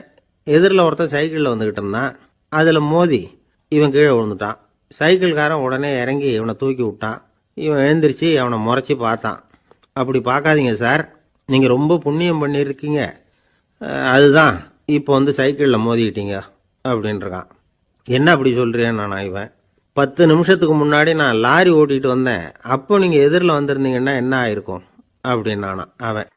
ஒரு நாள் காலை நேரம் ஒரு குரு படுக்கையை விட்டு எழுந்திருக்கிறார். உடனே சீடர்களை பார்த்து எல்லாரும் இப்படி வாங்கங்கிறார். எல்லாரும் வர்றாங்க வேகமாக. என்னங்க வேணும் உங்களுக்கு அப்படிங்கிற மாதிரி எல்லாரும் குருவை பார்த்தாங்க பயபக்தியோட. குரு அந்த சீடர்களை பார்த்து, இதை பாருங்கள், இப்போ நான் ஒரு சிக்கலான விவகாரத்தில் மாட்டிக்கிட்டு இருக்கிறேன், அதை நீங்கள் தீர்த்து வச்சா நல்லதுன்னார். சீடர்களுக்கு ஒன்றும் புரியல. என்ன இது இவர் இப்படி சொல்கிறாரு, நமக்குள்ள எல்லா விவகாரங்களையும் தீர்த்து வைக்கிறவர் நம்ம குருநாதர், அவருடைய விவகாரத்தை நாம் தீர்த்து வைக்கிறதா, ஆச்சரியமாக இருக்குதே, குருநாதருக்கே சிக்கலா அப்படின்னு யோசனை பண்ண ஆரம்பித்தாங்க. இருந்தாலும் ரொம்ப பணிவாக கேட்டாங்க, சுவாமி உங்களுக்கே சிக்கலா? இந்த உலகத்து சிக்கல்களுக்கும் சிரமங்களுக்கும் அப்பாற்பட்டவர் அல்லவா தாங்கள், அப்படிப்பட்ட உங்களுக்கு சிக்கல்னா அது எப்படி அப்படின்னாங்க. எனக்கு ஏற்பட்டிருக்கிற சிக்கல் அவ்வளவு பெருசு, ரொம்ப பெரிய விவகாரம் அது அப்படின்னார் குரு. கொஞ்சம் விவரமாக சொல்லுங்க அப்படின்னாங்க இவங்க. இப்போ அந்த குரு விவரத்தை சொன்னார். அதாவது நேற்று ராத்திரி நான் ஒரு கனவு கண்டேன். அந்த கனவில் நான் ஒரு பட்டாம்பூச்சியாக மாறிட்டேன். அப்படி மாறி ஒவ்வொரு மலராக பறந்து போய் உட்காந்து தேன் சாப்பிட்டேன் அப்படின்னார். சீடர்கள் இதை கேட்டதும் ரொம்ப திகைச்சு போயிட்டாங்க. என்ன இது, இது ஒரு பெரிய பிரச்சனையா? ஒரு சாதாரண கனவு கண்டதுக்காகவா இந்த காலை வேளையில் நம்மளையெல்லாம் குருநாதர் இவ்வளவு அவசரமாக கூப்பிட்டுருக்கார் அப்படின்னு நினச்சாங்க. இருந்தாலும் கேட்டாங்க, இதில் என்ன சிக்கல் சுவாமி? கனவுங்கிறது எல்லாருக்கும் வரத்தானே செய்யும் அப்படின்னார் ஒரு சீடர். சீடர்களே, பிரச்சனை அது இல்லை. நான் இன்னைக்கு காலையில் கண்ணு முழிச்சு பார்த்தப்போ நான் நானாக மறுபடியும் மாறிட்டேங்கிறத தெரிஞ்சுக்கிட்டேன். இதில் சிக்கல் என்னன்னா, இப்போ அந்த பட்டாம்பூச்சி தான் நானாக ஆயிட்டதாக கனவு கண்டுகிட்டு இருக்கா அப்படிங்கிறது தான். ஒரு மனுஷன் பட்டாம்பூச்சி ஆகிறதாக கனவு காண முடியுங்கிறப்போ அந்த பட்டாம்பூச்சியும் மனுஷனாக ஆகிறதாக கனவு காண முடியும் இல்லையா? இப்போ எனக்கு யதார்த்த நிலை தெரியணும், எது நிஜம்னு தெரியணும். நேற்று ராத்திரி நான் கண்டது கனவா, அல்லது இது பட்டாம்பூச்சி கண்டுகிட்டு இருக்கிற கனவா? இதுதான் குரு கேட்ட கேள்வி. இதை கேட்டதும் சீடர்கள் ரொம்ப குழம்பி போயிட்டாங்க. சுவாமி, இது வரைக்கும் நாங்கள் தூங்குறப்ப பார்க்கறது கனவுன்னும் மூழ்கிட்டு இருக்கிறப்ப பார்க்கறது நனவுன்னு நம்பிக்கிட்டு இருக்கிறோம். இப்போ எங்களை ரொம்ப குழப்பிட்டீங்க, இதுக்கு பதில் சொல்ல எங்களுக்கு சக்தி இல்லை அப்படின்னு சொல்லிவிட்டாங்களாம். அதுக்கப்புறம் அந்த குரு சொன்னாராம், நினைவு தான் முக்கியமான அம்சம். முடிவு கட்டம்னா பகலின் நினைவுகளை விட இரவின் கனவுகளே ரொம்ப உண்மை. ஒருத்தன் தூங்க போனால் தூங்கிக்கிட்டே இருந்தால் அவன் காணும் கனவு பொய்ங்கிறத அவன் உணர மாட்டான். ஒவ்வொரு கனவும் காணும் பொழுது அது ரொம்ப உண்மையாக தான் தெரியுது. ஒரு கனவு கூட உண்மை இல்லைன்னு கனவுல தோன்றுவதே இல்லை அப்படின்னார் குரு. அகில வாழ்வு அத்தனையும் சொற்பனம் கண்டாய் அப்படிங்கிறார் தாயுமானவர். ஆகையினால நம்ம கனவுலேருந்து நாம் என்னைக்கு முழிச்சிக்க போகிறோம் அப்படிங்கிறது தான் ஒரு முக்கியமான கேள்வி. ஒருத்தர் வந்தார், காலில் கட்டோடு வந்தார். என்னங்க காலில் கட்டுன்னு? சார், நேற்று ராத்திரி தூக்கத்தில் எங்கள் வீட்டு கூரையில் ஏணியை சாத்தி வச்சு இறங்கினப்போ வழுக்கி விழுந்து காலை உடச்சிக்கிட்டேன்னார். உங்கள் வீட்டில் தான் ஏணியே கிடையாது சார் அப்படின்னு. உண்மைதான் சார், நான் கீழே விழுந்து முழிச்சுக்கிட்டதுக்கு அப்புறம் தானே ஏணி இல்லைங்கிறது எனக்கு ஞாபகம் வந்தது அப்படின்னார். எனக்கு அதிர்ஷ்டமே இல்லை சார் அப்படின்னார் ஒருத்தர். ஏன் அப்படி சொல்கிறீங்கன்னு கேட்டோம். வியாபாரம் பண்ணலாம்னு ஒரு கடை வச்சேன். வேண்டிய போட்டவங்க கூட என் கடையில் எதுவும் வாங்க மாட்டேங்கிறான். எல்லாரும் அடுத்த கடைக்கு தான் போகிறான் அப்படின்னு சொல்லி ரொம்ப அழுத்துக்கிட்டார். இதுக்கு போய் அதிர்ஷ்டம் இல்லைன்னு சொல்லாதீங்க. வாடிக்கையாளர்களை கவர்றது எப்படிங்கிறது உங்களுக்கு தெரியல, அதுதான் குறை அப்படின்னும். சார், உங்களுக்கு தெரிஞ்ச அந்த ரகசியத்தை எனக்கும் கொஞ்சம் சொல்லி கொடுங்களேன் அப்படின்னார். சரி, உங்கள் காதை இப்படி கொடுங்க அப்படின்னு சொல்லி அது சம்பந்தமாக பெரிய வல்லுநர்கள் சொல்லியிருக்கிற கருத்துக்களை அவர்கிட்ட சொல்ல ஆரம்பித்தோம். அதாவது இந்த வாடிக்கையாளர்களை கவர்றதுக்கு வல்லுநர்கள் பல ஆலோசனைகளை ஏற்கனவே சொல்லி வச்சிருக்கிறாங்க. அது சம்பந்தமாக அனுபவப்பட்டவங்க, அதை தெரிஞ்சு வச்சுக்கணும். அதாவது கடை வச்சிருக்கிறவங்க எல்லாரும் இதை கொஞ்சம் காதில் வாங்கி வச்சுக்கணும். எதை இப்போ சொல்ல போகிறத. எப்பவும் பணத்தை சம்பாதிக்கிறதுலேயே குறியாக இருக்கக்கூடாதான். அதை விட முக்கியமாக நீங்கள் சம்பாதிக்க வேண்டியது வாடிக்கையாளர்களுடைய மன நிறைவு. வர்றவங்க திருப்தியோடு போகணும், அது முக்கியம். அதில் கவனமாக இருக்கணும். கடைக்கு வர்ற ஒருத்தர் ஏதாவது ஒரு குறை சொல்கிறாருன்னு வச்சுங்க, அதை அலட்சியப்படுத்தக்கூடாது. ரொம்ப அக்கறையோடு அதை காது கொடுத்து கேட்கணும். அப்படியா சார், அதை நான் அவசியம் கவனிக்கிறேன் அப்படின்னு சொல்லணும். ஒருத்தர் வரார், சார் நேற்றுக்கு உங்கள் கடையில் இதை நான் வாங்கிட்டு போனேன், வீட்டில் இது வேணான்னு சொல்லிவிட்டாங்க, திருப்பி கொடுக்கறதுக்காக தான் வந்திருக்கிறேன் அப்படின்னு சொல்லி திருப்பி கொடுக்குறார். உடனே நீங்கள் முகம் சுளிக்கக்கூடாது, எரிச்சல் படக்கூடாது. வழக்கம் போல் நிதானமாக முகம் அலர்ச்சியோடு அதை திருப்பி வாங்கிக்கணும். இவ்வளவு ரூபாய்க்கு சாமான் வாங்கினா இந்த ஸ்பூன் அன்பளிப்பு, இப்படி ஏதாவது கொடுக்கலாம். பண்டிகை காலங்கள்லேயும் பொருள்கள் வாங்குறவங்களுக்கு இப்படி ஏதாவது பொருத்தமாக ஒரு அன்பளிப்பு கொடுக்கலாம். நீங்கள் கொடுக்கறது ஒரு சர்வசாதாரணமான பொருளாக இருந்தால் கூட அது வாங்குற ஒரு மனசில் ஒரு மகிழ்ச்சியை ஏற்படுத்தும். எதுவும் உங்களால் கொடுக்க முடியலன்னா உங்கள் முகம் நிறைஞ்ச சிரிப்பையாவது கொடுங்க, அது போதும். உங்கள் கடையில் இல்லாத ஒரு பொருளை வாடிக்கையாளர் வந்து கேட்குறாரு, உடனே இல்லைன்னு முகத்தில் அடித்தது மாதிரி சொல்லிடக்கூடாது. கொஞ்சம் உட்காருங்க சார் அப்படின்னு சொல்லி உங்கள் பணியாளர் யாரையாவது அனுப்பி வெளியிலேருந்து வாங்கிட்டு வர சொல்லி அவர்கிட்ட கொடுக்கலாம். சில பேர் உங்கள் கடைக்கு வரும்பொழுது அவங்க வீட்டு குழந்தைகளையும் கூப்பிட்டுக்கிட்டு வர்றாங்கன்னு வைங்க. நீங்கள் என்ன செய்யணும்னா அந்த குழந்தைகளை முதல்ல கவனிக்கணும். அது கன்னத்தை கிள்ளணும், அதுக்கிட்ட விளையாடணும், அதுக்கு ஏதாவது மிட்டாய் பிஸ்கட் எதையாவது கொடுத்து அது கவனத்தை கவரணும். அதுக்கப்புறம் பெரியவங்களை கவனிக்கலாம். உங்கள் கடையில் வேலை செய்கிற பணியாளர்கள் சுத்தமாக இருக்கணும், சிரிச்ச முகம், சுறுசுறுப்பு, இது ரெண்டும் அவங்களுக்கு தேவை. அழுது வடிஞ்சிக்கிட்டு இருக்கக்கூடாது. அப்புறம் இன்னொரு விஷயம், அதிகமாக பொருள் வாங்குற ஒருத்தர்கிட்ட அதிக மரியாதையாகவும் குறைச்சலாக பொருள் வாங்குறவர்கிட்ட வேற விதமாகவும் நடந்துக்கக்கூடாது. எல்லாருக்கிட்டையும் சமமாக நடந்துக்கணும். 5 ரூபாய்க்கு வாங்கினாலும் சரி, 500 ரூபாய்க்கு வாங்கினாலும் சரி, அவங்கக்கிட்ட நீங்கள் காட்டுற மரியாதையில் வித்தியாசம் இருக்கக்கூடாது. எல்லாத்துக்கும் மேலே உங்கள் கடையில் ஒரு பொருள் வாங்கினா அது உண்மையானதாக இருக்கும், தரமுள்ளதாக இருக்கும் அப்படிங்கிற நினைப்பு ஜனங்களுக்கு வரணும். அதனால் தரமான பொருளையே நீங்கள் உங்கள் கடையில் வச்சுருக்கணும். இது வரைக்கும் நான் சொன்னதையெல்லாம் கவனத்தில் வச்சுக்கிட்டு நீங்கள் கடையை ஆரம்பிச்சிங்கன்னா வியாபாரம் பிச்சுக்கிட்டு போகும். அப்படி போகலன்னா அதுக்கப்புறம் கேளுங்க. ஏன்னா இந்த யோசனைகள்லாம் அனுபவப்பட்டவங்க சொல்லியிருக்கிற யோசனைகள். இந்த யோசனைகளில் நீங்கள் எச்சரிக்கையாக இருக்க வேண்டிய ஒரு விஷயம் உண்டு. அது என்னங்கிறதையும் தெரிஞ்சு வச்சுக்கிறது நல்லது. என்னுடைய நண்பர் ஒருத்தர் வந்தார். சார், உங்கள் யோசனையை கேட்டதுனால நான் ஒரு அறை வாங்கினது தான் மிச்சம்னார். என்ன ஆச்சுன்னு கேட்டேன். எங்கள் கடைக்கு ஒரு பெரிய அம்மா குழந்தைய தூக்கிட்டு வந்தாங்க சார். உங்கள் யோசனைப்படி அந்த குழந்தையோட கன்னத்தை கிள்ளணும்னு முயற்சி பண்ணினேன். திடீர்னு அந்த நேரம் பார்த்து அந்த குழந்தை தலையை குனிஞ்சிக்கிட்டுது. என் கை குழந்தையோட கன்னத்துக்கு பதிலாக அதை தூக்கிட்டு வந்தவங்க கன்னத்தை கிள்ளிவிட்டுது. அதுதான் இப்படி ஆயிட்டுது அப்படின்னார் கன்னத்தை தடவிக்கிட்டே. ஒரு நண்பர் சினிமா படம் தயாரிக்கிறவர், அவர்கிட்ட ஒரு நாள் பேசிக்கிட்டு இருந்தேன். அது எப்படி சார், நீங்கள் எடுக்கிற எந்த படமும் கையை கடிக்காத அளவுக்கு எடுத்துடுறீங்களே, அது எப்படின்னு கேட்டேன். அது ஒன்றும் பெரிய விஷயம் இல்லை சார். பெண்களுக்குன்னு சில உருக்கமான காட்சிகள், இளைஞர்களுக்குன்னு சில நடனங்கள், அடிதடி காட்சிகள், அப்புறம் வயசானவங்களுக்குன்னு சில ஆன்மீக காட்சிகள், சின்ன பிள்ளைங்களுக்கு சிரிப்பு, இப்படி எல்லாமும் சேர்த்து நான் படம் எடுக்கிறேன். மசாலா படம்னு பேர். இது ரொம்ப பெருசாக இல்லைன்னாலும் ஓரளவுக்கு சுமாராக ஓடிடும், கையை கடிக்காது அப்படின்னார். இது ஒரு உத்தி. சில பத்திரிகை ஆசிரியர்களும் இந்த உத்தியை கையாளுறது உண்டு. இந்த உத்திக்கு பார்னம் உத்தி அப்படின்னு பேர். பார்னம் எஃபெக்ட் அப்படின்னு சொல்லுவாங்க. அதாவது ஃபீனியஸ் டி பார்னம் அப்படின்னு ஒருத்தர் அமெரிக்காவில் இருந்தாராம். அதாவது 19ஆம் நூற்றாண்டில் அமெரிக்காவில் கொடிகட்டி பறந்த ஒரு சர்க்கஸ் நிறுவனத்தின் அதிபர் அவர். இந்த உலகத்தில் ஒவ்வொரு நிமிஷமும் ஒரு ஏமாளி பறந்துக்கிட்டே இருக்கிறான் அப்படிங்கிறது அவருடைய சித்தாந்தம். ஒவ்வொருத்தரையும் திருப்திப்படுத்துகிற அளவுக்கு அம்சங்களை கொஞ்சம் கொஞ்சமாக கலந்து கேளிக்கை நிகழ்ச்சிகளை நடத்தினது தான் அவருடைய மகத்தான வெற்றிக்கு காரணம். அதனால் அந்த உத்தியை யார் கடைப்பிடிச்சாலும் சரி, அதுக்கு பார்னம் உத்தி அப்படின்னு பேர் வந்துட்டுது. ஜோசியம் சொல்கிறவங்களுக்கும் இந்த உத்தி தான் கை கொடுக்குது. ஒரு விஷயத்தை ஒருத்தருடைய கோள் நிலைகள் அல்லது கையெழுத்து நிரூபிக்கிறதாக அவர்கிட்ட சொன்னால் அதை அவர் நம்பிவிடுவார். ஆனால் அந்த விஷயம் நல்லதாக இருக்கணும், நேர்மையானதாக இருக்கணும், அதாவது பாசிட்டிவாக இருக்கணும். 8ஆம் இடத்துல குரு, 9ஆம் இடத்துல சனி, நீங்கள் ஒரு பெரிய மேதை தான் அப்படின்னு சொல்லுவாங்க. கேட்குறவங்களுக்கு அதை மறுக்கிறதுக்கு மனசு வராது. அப்படி சொல்லும் பொழுது கூடவே என்ன கொஞ்சம் முன்கோபம் அதிகமாக இருக்கும், இருந்தாலும் அது உடனே மறைஞ்சிரும் அப்படின்னு சில அற்ப விஷயங்களையும் சொன்னாலும் அதையும் சரிதான்னு சொல்லி ஒத்துக்குவாங்க.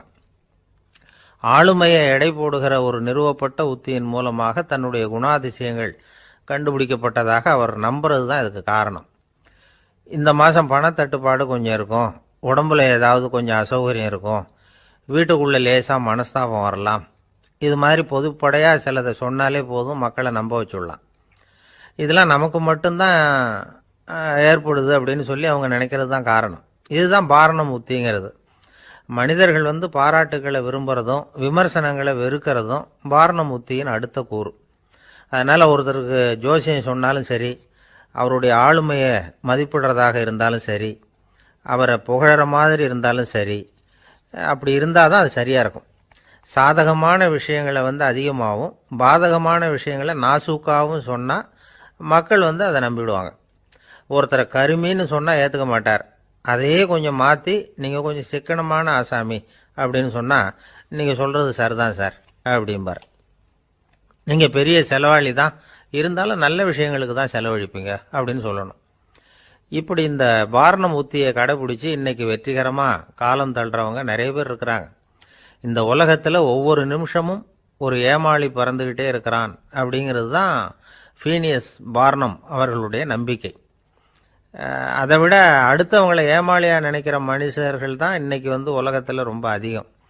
ஒருத்தர் தன்னுடைய மேலதிகாரிகிட்ட போய், ஐயா ஒரு நாள் லீவு வேணும், என் தங்கச்சிக்கு கல்யாணம் அப்படின்னார். அவர் பார்த்தார், ஒரு 10 நிமிஷம் வெளியில் இருங்கன்னார். 10 நிமிஷம் கழித்து கூப்பிட்டார், இதை பாருங்கள், நீங்கள் சொல்கிறது பொய். இப்போ உங்கள் தங்கச்சிக்கு ஃபோன் பண்ணேன், அவங்க தனக்கு 2 வருஷத்துக்கு முன்னாடியே கல்யாணம் ஆகிட்டதாக சொல்கிறாங்க அப்படின்னார்.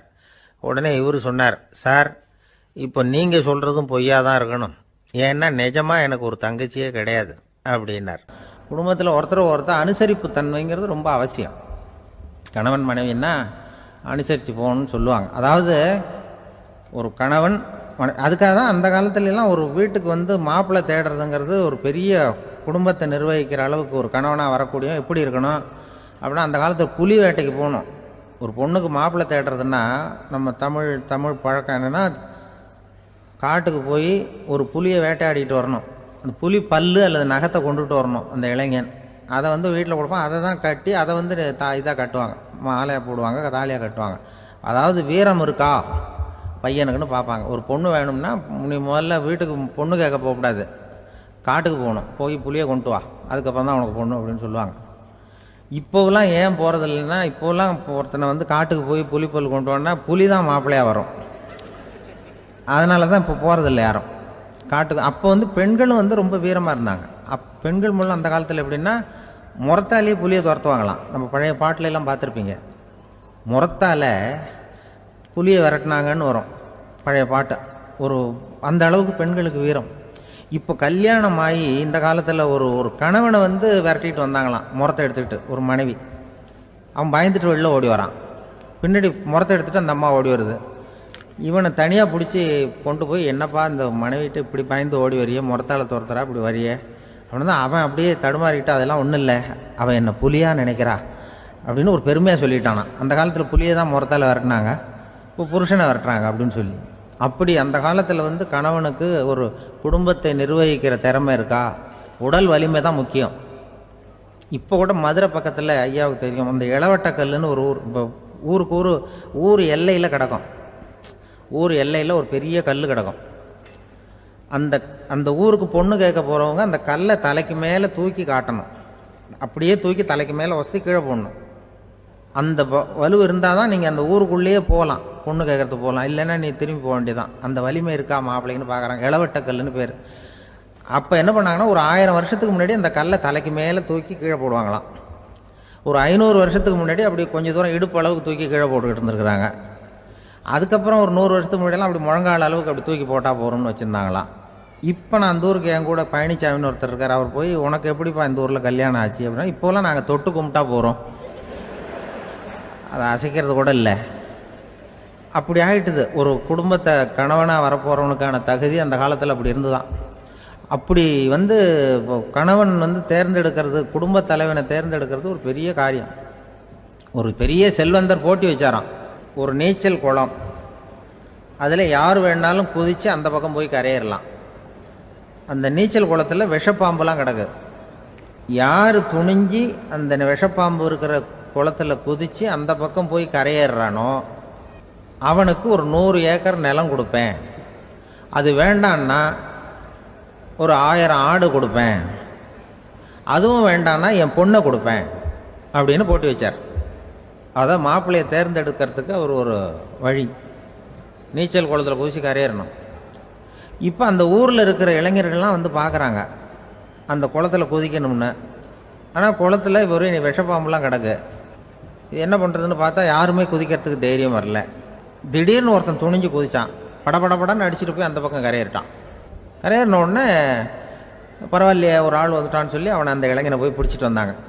அந்த பெரியவர் கேட்டார், ஏப்பா இவ்வளவு பெரிய விஷப்பாம்பெல்லாம் கிடக்கிற நீச்சல் குளத்தில் நீ துணிஞ்சு குதித்து கரையேறி இருக்கிற, உனக்கு என்ன 1000 ஏக்கர் நிலம் கொடுத்துறவா, 100 ஏக்கர் நிலம் கொடுக்கவா சொல்கிறப்படி அப்படின்னா வேண்டாம் சார்ன்றான். ஓஹோ அப்படின்னா ஒரு 1000 ஆடு வேணுமா உனக்கு அப்படின்னா அதுவும் வேண்டாம் சார். ஓ அப்படின்னா என் பொண்ணு வேணுமா அப்படின்னா அதுவும் வேண்டாம் சாருங்கிறான். அப்புறம் எதுக்குடா குதிச்சுன்ட்டு என்ன உனக்கு என்ன தான் வேணும் அப்படின்னு கேட்டிருக்கார். என்னை எவன் பிடிச்சி தள்ளி விட்டவன்னு தெரியணும் அப்படின்றான். அதுக்காக அவன் பார்த்துருக்கான். அப்படி இருந்தால் தான் துணிச்சல் வரும் இந்த காலத்தில். கப்பல் கடலில் போய்கிட்டு இருக்கு, புயல் சூறாவளி அலையெல்லாம் பெருசாக ரொம்ப உயரமாக உண்டாகுது. கடுமையான காற்றிலேயும் வேகமான அலைகள்லேயும் சிக்கி அந்த கப்பல் தடுமாறுது. திசை மாறி போச்சு, எந்த பக்கம் போயிட்டு இருக்கிறோம்னே தெரியல. அந்த கப்பலை செலுத்திக்கிட்டு இருந்த மாலுமி ரொம்ப சாமர்த்தியமாக செயல்பட்டார். தன்னுடைய அறிவாற்றலையும் திறமையையும் முழுமையாக பயன்படுத்தினார். அந்த கப்பலை கட்டுப்படுத்தினார். மெதுவாக அந்த சூறாவளியிலிருந்து கப்பலை காப்பாற்றி கரைக்கு கொண்டுட்டு வந்து சேர்த்துட்டார். மாலுமின்னு ஒருத்தர் இருந்ததுனால அந்த மரக்கலம் காப்பாற்றப்பட்டது.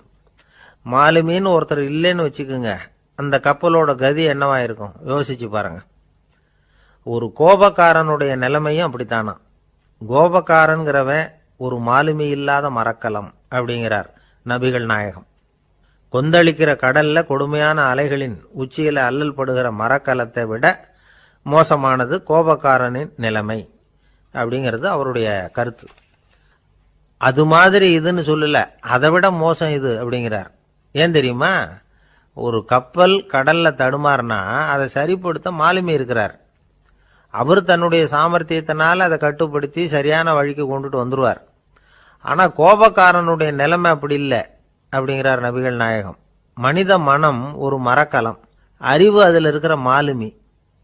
மாலுமி மரக்கலத்தை செலுத்துறான், அவனுக்கு கட்டுப்பட்டு அது ஓடுது. ஆனா கோபக்காரன்கிற மனுஷங்கிட்ட அறிவுங்கிற மாலுமி சரியா வேலை செய்ய மாட்டான். ஏன்னா கோபம் அந்த மாலுமியின் கண்களை அவிச்சிரும், காதுகளை கேட்காம பண்ணிவிடும். கண்ணையும் காதையும் மூடிவிட்டு கப்பலை ஓட்டுனா எப்படி ஓட்டுறது?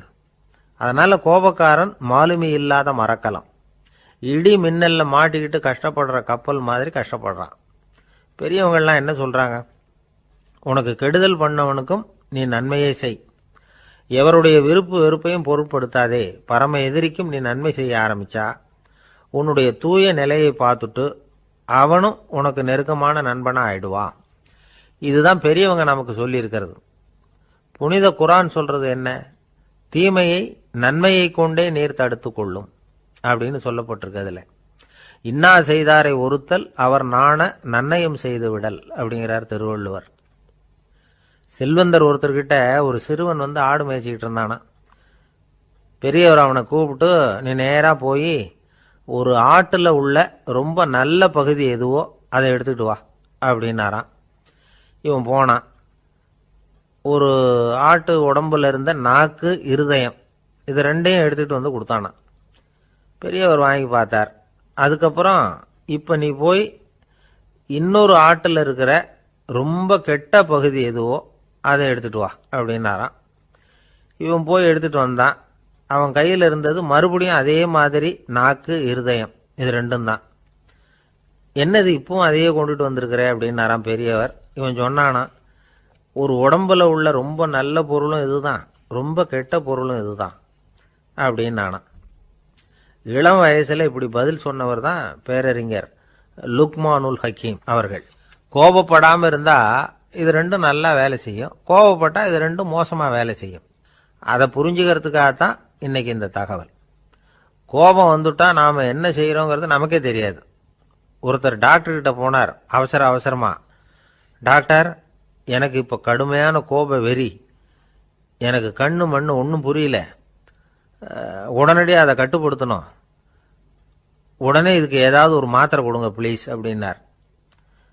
அந்த டாக்டரும் உடனே ஒரு மாத்திரையை கொடுத்து, இதை உடனே போடுங்க, நான் தண்ணி கொண்டுட்டு வரேன்னு உள்ள போனார். தண்ணியோடு திரும்பி வந்தார். இவரு சொன்னார், டாக்டர், நீங்க கொடுத்த மாத்திரை ரொம்ப பெருசா இருந்தது, இருந்தாலும் கஷ்டப்பட்டு முழுங்கிட்டேன்னார். டாக்டர் சந்தேகத்தோட மேசையை பார்க்கிறார். பார்த்தா மாத்திரை அங்கேயே இருக்குது, பேப்பர் வெயிட்ட காணல. ஒரு நாள் ஒரு 10-15 பள்ளிக்கூடத்து பிள்ளைங்க தேடிட்டு வந்தாங்க. உங்களை பார்த்துட்டு தான் போகணும், அதுக்காக தான் வந்திருக்கோம்னாங்க. என்ன விஷயம்னு கேட்டோம். நாங்கள்லாம் கூடி ஒரு முடிவு பண்ணியிருக்கிறோம், அதை உங்ககிட்ட சொல்லணும் அப்படின்னாங்க. அதுவும் ஒரு வாண்டு பையன் அதை சொன்னான். என்ன முடிவு அது அப்படின்னு கேட்டோம் ரொம்ப ஆர்வமாக. அதை இப்போ சொல்ல மாட்டோம், எங்களுக்கு பிடிக்கிற மாதிரி ஏதாவது ஒரு தகவல் சொன்னால் அதுக்கப்புறம் நாங்கள் அதை சொல்கிறோம் அப்படின்னா அந்த வாண்டு பையன்.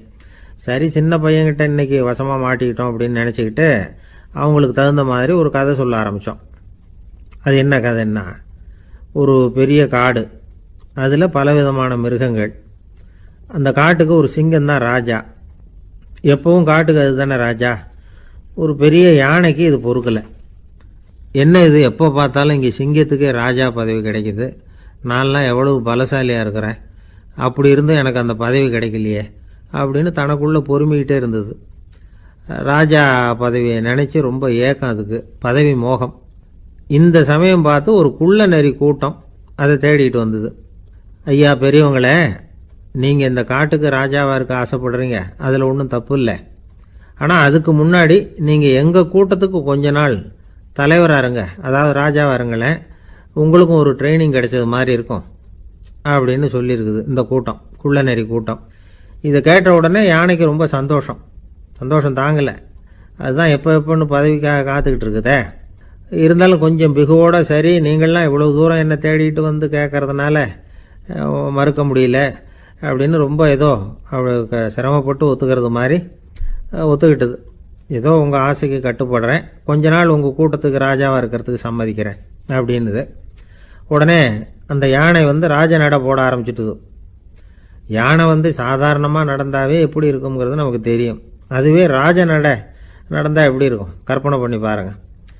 யானை முன்னாடி கம்பீரமாக போய்கிட்டு இருக்குது, தலைவர் இல்லையா, அதனால் குள்ள நரிகள்லாம் ரொம்ப அடக்கமாக அது பின்னாடி அணிவகுத்து போயிட்டு இருக்குது. ராஜா வாழ்க, மன்னர் வாழ்க அப்படின்னு கோஷம் வேற. யானைக்கு தலைகால புரியல, அவ்வளவு சந்தோஷம். அந்த யானைக்கு செருக்கு, ஆணவம் எல்லாம் ஏற்பட்டு போச்சு. அதுக்கப்புறம் அது தரையை பார்க்குமா, நிமிர்ந்து நடக்க ஆரம்பிச்சுட்டுது. தரையை பார்க்குறதே இல்லை. அப்படி போயிட்டு இருக்கிறப்போ ஒரு சதுப்பு நிலத்தில் திடீர்னு காலை வச்சுட்டுது. அவ்வளவுதான், கால் உள்ளே போட்டுது. இன்னொரு காலை எடுத்து வச்சுது, அதுவும் உள்ளே போட்டுது. அந்த 2 காலையும் எடுக்கிறதுக்காக அடுத்த 2 காலையும் அழுத்திச்சு, அதுவும் உள்ளே போக ஆரம்பிச்சுட்டுது. இப்போ 4 காலம் வசமாக சேத்துல அழுந்தி போச்சு, எடுக்க முடியல. குள்ள நரிகள்லாம் அதை சுற்றி சுற்றி வந்தது. சிலது சுற்றி நின்று டான்ஸ் ஆட ஆரம்பிச்சுட்டுது யானையை பார்த்துட்டு. இதை யானை பார்த்தது. என்ன இது, தலைவர் நான் தவிச்சிக்கிட்டு இருக்கிறேன், தொண்டர்கள்லாம் சுற்றி நின்று வேடிக்கை பார்த்துக்கிட்டு இருக்கிறீங்க, டான்ஸ் ஆடுறீங்க அப்படின்னு கேட்டுதான். தொண்டர்களே, தலைவர் நான் தவிச்சிக்கிட்டு இருக்கிறது உங்களுக்கு தெரியலையா? இப்போ உடனே உங்கள் தலைவரை காப்பாற்ற வேண்டியது உங்கள் கடமை இல்லையா அப்படின்னு கத்துச்சான் அந்த யானை. குள்ள நரிகளில் ஒன்று முன்னாடி நின்று அந்த யானையை பார்த்து தான், தலைவரே, எங்களுக்கு ரொம்ப நாளாக ஒரு ஆசை, அந்த ஆசையை நிறைவேற்றிக்கிறதுக்காக தான் உங்களை எங்கள் தலைவராக ஏற்றுக்கிறோம்னு சொன்னோம் அப்படின்னு தான். என்ன ஆசைன்னு கேட்டிருக்கு யானை. யானை கறி சாப்பிட்டு பார்க்கணுங்கிறது எங்களுக்கு ரொம்ப நாளாக ஆசை, அது இன்றைக்கி தான் நிறைவேற போகுது அப்படின்னு தான் அந்த நரி. இதை கேட்ட உடனே அந்த யானை அப்படியே மூர்ச்சி ஆகிட்டு தான். நரிகள்லாம் அது மேலே ஏறி குதற ஆரம்பிச்சுட்டு தான். பதவி மேலே இருந்த பேராசை அந்த பலசாலியான யானையையே மாட்டி விட்டுட்டுது பார்த்தீங்களா அப்படின்னு சொல்லி முடித்தோம் இந்த கதையை அந்த சின்ன பிள்ளைங்க கிட்ட. சரிங்க, இப்போ நாங்கள் உங்களை தேடி வந்த விஷயம் என்னங்கிறத சொல்லவா அப்படின்னா ஒரு வாண்டு பையன். சீக்கிரம் சொல்லு தம்பி, சஸ்பென்ஸ் தாங்கலை அப்படின்னோம். அவன் மெதுவாக எங்களை பார்த்து சொல்கிறான், எங்களுக்கு கொஞ்ச நாள் நீங்கள் தலைவராக இருந்தால் தேவலை அப்படின்னா. என் கூட வேலை பார்க்குறப்போ ஒரு அம்மா இருந்தாங்க. அவங்க எப்போதும் அவங்க வீட்டுக்காரர் படத்தையே வச்சுருப்பாங்க, கையில் பத்திரமா வச்சுருப்பாங்க. அவ்வளவு மரியாதை மதிப்புன்னு சொல்லி நாங்கள்லாம் அவங்கள பெருசாக நினைப்போம். இது எதுக்குமா அவங்க வீட்டுக்காரர் படத்தை பத்திரமா இல்லை கையிலேயே வச்சுருக்கீங்களே, ஆஃபீஸுக்கெல்லாம் எடுத்துகிட்டு வந்து வச்சு அடிக்கடி எடுத்து பார்த்துக்குவாங்க. அவ்வளவு பிரியமா அவங்க வீட்டுக்காரர் இல்லை. ஆமாம், எனக்கு ஏதாவது பிரச்சனை வந்துவிடுதுன்னா உடனே எங்கள் வீட்டுக்காரர் படத்தை எடுத்து பார்ப்பேன். பரவாயில்ல, இப்படி ஒரு இதாக, ஆமாம் இதை பார்த்துட்டு நினச்சிக்குவேன், இதை விட பிரச்சனை வேறு என்ன இருந்துட போகுது உலகத்தில் அப்படின்னு நினச்சிக்குவேன். உடனே எனக்கு எல்லாம் போயிடும் அப்படின்ட்டு தான். அப்படி ஒரு அம்மா இருந்தாங்க, இப்போ இருக்காங்க, வேலை பார்த்துக்கிட்டு இருக்காங்க. அப்படிலாம் நீங்கள் இங்கே இருக்கிற தாய்மார்கள், பெண்கள் யாராவது அப்படி கூட பண்ணலாம். எப்போதுமே உங்கள் வீட்டுக்காரர் படத்தை கையில் வச்சுக்கோங்க. அது ஒரு யோசனை, குடும்பம் குதூகலமாக இருக்கிறதுக்கு அது ஒரு யோசனை. அதே மாதிரி இவங்களும் அவங்க படத்தை வச்சுக்கலாம், வச்சுக்கிட்டு பிரச்சனை வரும்போது பார்த்துக்கணும். இதை விட நமக்கு என்ன வந்துட போகுது பெருசா அப்படி தான் இருக்கணும். குடும்பம் வந்து நல்லபடியாக இருக்கணும்னா அதுக்கு இப்போ சொல்லுவாங்க, கடவுளே வந்து ஒரு வீட்டு கணவன் வீட்டு தலைவர் கனவுல வந்தாராம். கடவுள் வந்து இது மாதிரி உன்னை விட்டுட்டு உங்கள் குடும்பத்தை உன்னையெல்லாம் விட்டுட்டு போக போகிறேன்னா, அதனால் ஏதாவது வர வேணும்னா கேட்டு போய் வாங்கிக்கோ அப்படின்னு கடவுள் சொன்னாராம் இந்த குடும்ப தலைவர்கிட்ட. அவருக்கு என்ன கேட்குறதுன்னு புரியல. கடவுள் வந்து விட்டுட்டு போகிறேங்கிறார், ஏதாவது வரம் கேட்டுக்கோ அப்படின்னு நம்ம என்ன பண்ணுறது, என்ன கேட்குறதுன்னு ஒன்றும் புரியல. குழம்பிக்கிட்டு இருந்தான் அந்த ஆள் கனவுல. இப்போ கடவுள் சொன்னாராம், சரி நீ ரொம்ப குழப்பமாக இருக்க, நாளைக்கு மறுபடியும் உன் கனவுல வரேன், அதுக்குள்ளே நீ முடிவு பண்ணி வை, உனக்கு என்ன வரம் வேணுமோ கேட்டு வாங்கிக்கோ, உனக்கு வரம் கொடுத்துட்டு நான் போயிடுறேன், உன்னை விட்டுட்டு போகிறதா நான் முடிவு பண்ணிட்டேன் அப்படின்ட்டுருக்காரு கடவுள். சரி ஒரு நாள் அவகாசம் கொடுங்க, நாளைக்கு நான் அதுக்குள்ளே முடிவு பண்ணி வைக்கிறேன்ட்டு அவர் வந்தார். மறுநாள் முழிச்சுக்கிட்டார். முழிச்சுக்கிட்டு மனைவி மகன் மக்கள் எல்லாரையும் கூப்பிட்டார், குடும்பத்தில் எல்லாரையும்.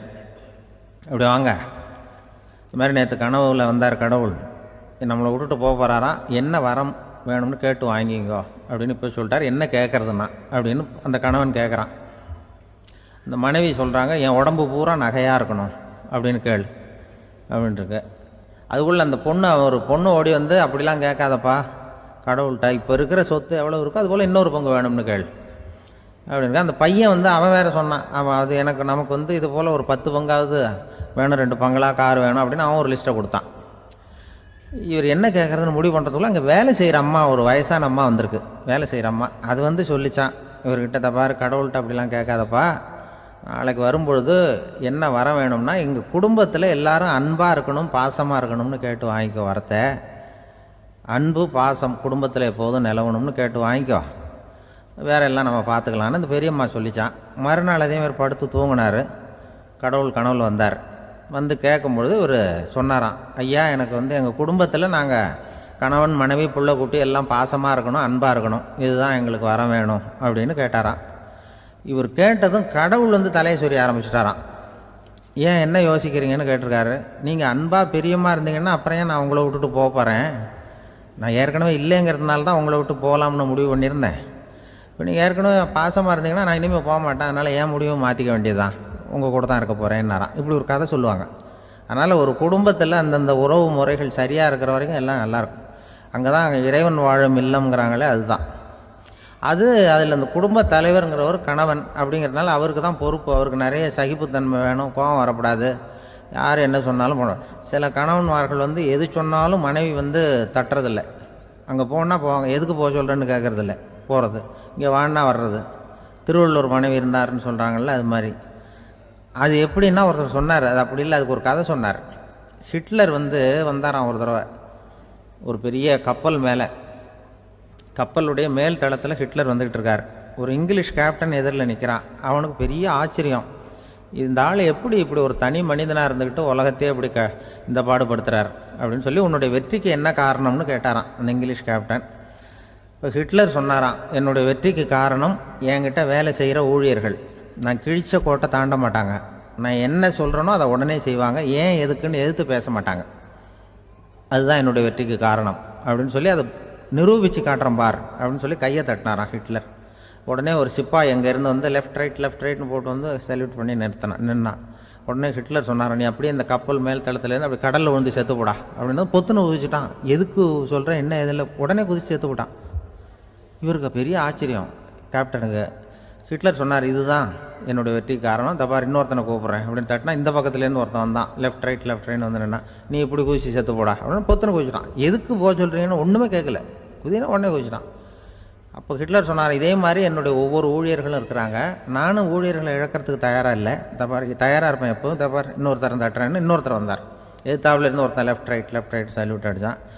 நீயும் குதிச்சு செத்து போடான்ருக்கார் ஹிட்லர். இவனால் பொறுக்க முடியல, இந்த இங்கிலீஷ் கேப்டன் அனாவசியமாக ஒவ்வொருத்தனாக குதிச்சுட்றானேன்னு சொல்லி ஓடி போய் அவனை குதிச்சிட்டான். குதிக்கிறதுக்கு முன்னாடி பிடிச்சி தனியாக எடுத்துகிட்டு போட்டான்.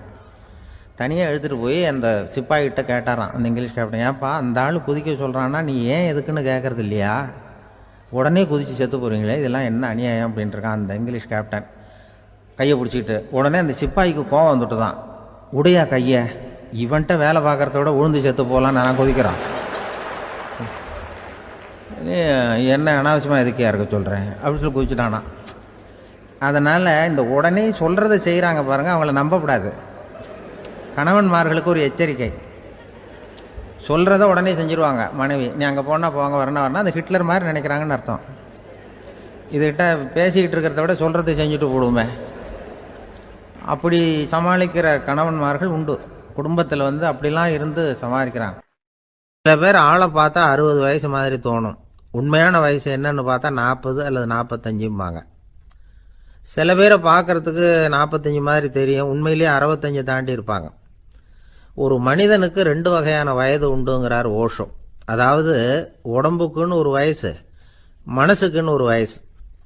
முதல் உலக மகாயுத்தம் நடந்தது இல்லையா, அது முடிஞ்சதுக்கு அப்புறம் முதல் தடவையாக மனிதனின் மூளை வளர்ச்சியை பற்றி மனநல வைத்தியர்கள் ஒரு கணக்கெடுப்பு சோதனை நடத்தினாங்களாம்.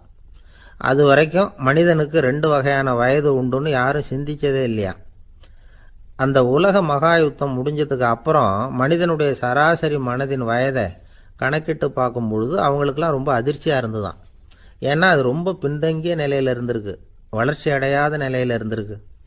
அவங்க கண்டுபிடிச்ச பிரகாரம் அப்போ மனசோட சராசரி வயசு என்ன தெரியுமா, 14. அப்படின்னா பார்த்துங்க, உடல் ரீதியாக ஒருத்தரோட வயசு 70 கூட இருக்கலாம், ஆனால் மனசோட வயசு 14 தான். இதுக்கு நேர்மாறாக அமைஞ்சு போச்சுன்னு வச்சுங்க. அதாவது ஒருத்தருக்கு உண்மையிலேயே 14 வயசு, அதாவது உடலோட வயசு 14, அவரோட மனசின் வயசு 70ன்னு வச்சுக்கோங்க. இப்படி அமைஞ்சுட்டுதுன்னா அவர் சீக்கிரம் ஞானத்தன்மை அடைஞ்சிருவார் அப்படின்னு அர்த்தம். இப்போ நமக்கெல்லாம் உடம்போட வயசு மனசோட வயசு ரெண்டும் ஒன்றா இருந்துட்டா அதுவே போதும், அதுவே பெரிய விஷயம். இப்போ எமர்சன் கிட்ட போய் ஒருத்தர் கேட்டாராம், உங்கள் வயசு என்ன அப்படின்னு. அவர் உடனே பதில் சொல்லியிருக்கார், 360 வருஷம் அப்படின்னாராம். கேட்டவர் குழம்பி போயிட்டார். அவர் என்ன சொல்கிறாரு, 360 வயசா? என்ன நம்ம காதில் தான் சரியாக விழலையா?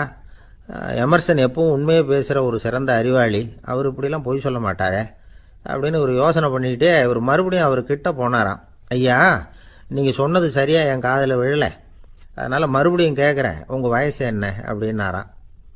எமர்சன் மறுபடியும் சொல்லியிருக்கிறார், 360 வருஷம்னு. வந்தவருக்கு உண்மையிலேயே அதிர்ச்சியாக போட்டுது. அதுக்கப்புறம் மெதுவாக ஆரம்பித்தாராம், ஐயா நீங்கள் சொல்கிறத என்னால் ஏற்றுக்க முடியாது. எப்படி பார்த்தாலும் இப்போ உங்களுக்கு வயசு ஒரு 60க்கு மேலே இருக்காதுன்னு நினைக்கிறேன் அப்படின்னாராம். நீங்கள் சொல்கிறது சரிதான், அது என் உடம்போட வயசுன்னாராம் எமர்சன். அப்படின்னா ஏற்கனவே நீங்கள் சொன்னது அப்படின்னு கேட்டிருக்காரு, அது என் மனசோட வயசு அப்படின்னாராம். நம்மளை பொறுத்த வரைக்கும் அறிவு தூசு படிஞ்சிருக்கு, அது மாதிரியே அன்பும் மாசுபட்டிருக்கு. இது ரெண்டையும் சுத்தம் பண்ண வேண்டியிருக்குது. அப்போ தான் நாம் சரியான வயசில் வாழ முடியும். ஒரு ஆசாமி இருக்கிறார், அவருக்கு உடம்போட வயசு அதிகம், மனசோட வயசு ரொம்ப குறைச்சல், குழந்த மாதிரி. அவர் ஒரு ஆஸ்பத்திரியில் படுத்திருக்கிறார். நர்ஸம்மா எல்லாருக்கும் மருந்து கொடுத்துட்டு போகிறாங்க. கொஞ்ச நேரம் கழித்து திரும்பி வந்தாங்க. அப்போ இவர் அந்த அம்மாவை கூப்பிட்டு சொல்கிறார், இதை பாருங்கள் சிஸ்டர், நீங்கள் எல்லாருக்கும் சின்ன சின்ன மாத்திரையாக கொடுத்துட்டு எனக்கு மட்டும் நீளமான மாத்திரையாக கொடுத்துட்டீங்க. முழுங்கிறதுக்கு ரொம்ப கஷ்டமாக போச்சு. இனிமேல் எனக்கும் சின்ன மாத்திரையாக கொடுங்க சிஸ்டர் அப்படின்னாராம். அந்த அம்மா உடனே அதிர்ச்சியாகி தலையில் அடிச்சுக்கிட்டாங்களாம். நான் கஷ்டப்பட்டு மாத்திரையை முழுங்கினத்துக்கு நீங்கள் ஏமா தலையில் தட்டிக்கிறீங்க அப்படின்னு கேட்டிருக்காரு இவர். இதுக்கு அவங்க சொல்லியிருக்கிறாங்க, நான் உங்களுக்கு கொடுத்துட்டு போனது மாத்திரை இல்லைங்க, அது தெர்மாமீட்டர் அப்படின்னாங்களாம். ரொம்ப பேருக்கு கூட்டத்தில் பேசுறதுன்னா பயம், நமக்கு ஒன்றும் தெரியாதுன்னு மற்றவங்க நினச்சிடக்கூடாதுங்கிற எண்ணம் தான் இதுக்கு காரணம். ரொம்ப முக்கியமான ஒரு கூட்டம்னா பயம் அதிகமாக இருக்கும். முக்கியமானவங்கள்லாம் வருவாங்களே, அவங்கெல்லாம் நம்மளை பற்றி மட்டமாக நினச்சிருவாங்களே அப்படிங்கிற பயம் வந்துடும். ஆனால் மேடை பேச்சுங்கிறது அவ்வளவு கடினமான ஒரு காரியம் இல்லைங்கிறாங்க அது சம்பந்தமான நிபுணர்கள். யாரும் பேச்சாளர் ஆகலாம், இது ஒன்றும் பெரிய கிஃப்ட் கிடையாது அப்படின்னு அவங்க சொல்கிறாங்க. நீங்கள் ஒரு சிறந்த பேச்சாளர் ஆகணுமா அப்படின்னா அதுக்குன்னு சில ஆலோசனைகளை சொல்லி வச்சிருக்கிறாங்க அனுபவசாலிகள். முதல் ஆலோசனை என்னென்னா, உங்கள் பேச்சு எளிமையாக இருக்கணும். ஏதாவது ஒரு கருத்து அல்லது 2 கருத்து சொன்னால் போதும், 20 அல்லது 30 கருத்துக்களை சொல்லிகிட்டே போகக்கூடாது. 2வது ஆலோசனை, நீங்கள் என்ன பேச போகிறீங்கிறது முதல்ல உங்களுக்கு நல்லா புரியணும். அதுக்கப்புறம் தான் அதை அடுத்தவங்களுக்கு புரிய வைக்க முடியும். எப்படி ஆரம்பிக்க போகிறோம், எந்த கருத்தை முக்கியமாக வலியுறுத்த போகிறோம், எப்படி முடிக்க போகிறோம் அப்படிங்கிறத முதல்ல நல்லா சிந்திச்சு மனசில் வச்சுக்கணும். கடைசியாக என்ன சொல்கிறீங்களோ அதுதான் கேட்குறவங்க மனசில் நிற்கும். 3வது ஆலோசனை என்னென்னா, உங்கள் பேச்சு சுருக்கமாக இருக்கணும். ஒரு 15 நிமிஷம் பேசுறது ரொம்ப பொருத்தம். மணிக்கணக்கில் பேசிக்கிட்டு இருக்கிறது நல்லதில்லை. 4வது ஆலோசனை, நீங்கள் பேசுறது உண்மையாக இருக்கணும். உங்களுக்கு உண்மையான அனுபவங்கள் இருக்கும், அதை சொல்லலாம். உங்களுடைய உண்மையான அனுபவங்களை மற்றவங்களோட பகிர்ந்துக்கணும், அதுதான் முக்கியம். 5வது ஆலோசனை, ஆரம்பத்தில் கொஞ்ச நேரம் உங்களை பற்றியும் எதிரில் உள்ளவங்களை பற்றியும் சம்பந்தப்படுத்தி ஏதாவது பேசி ஒரு நெருக்கத்தை ஏற்படுத்திக்கணும். ஒவ்வொருத்தரும் இப்போ இவர் பேச போகிறது நம்ம சம்பந்தப்பட்டது அப்படின்னு நினைக்க ஆரம்பிச்சிருவாங்கல்ல, அதுக்கப்புறம் அவங்க கேட்க தயாராகிட்டாங்கன்னு அர்த்தம். எதிரில் உட்காந்துருக்கிற கூட்டத்திலிருந்து 3 பேரை தேர்ந்தெடுங்க. அதாவது வலது பக்கம் ஒருத்தர், நடுவில் ஒருத்தர், இடது பக்கம் ஒருத்தர்.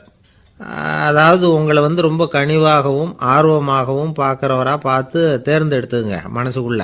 நீங்கள் பேசும்பொழுது என்ன பண்ணணும்னா, இவங்களை நேருக்கு நேராக மாறி மாறி பார்த்துக்கிட்டே பேசுனீங்கன்னா நீங்கள் ஏதோ ஒட்டுமொத்த கூட்டத்தையும் பார்த்து பேசுகிறதாக ஒரு உணர்வு அது ஏற்படுத்திவிடும்.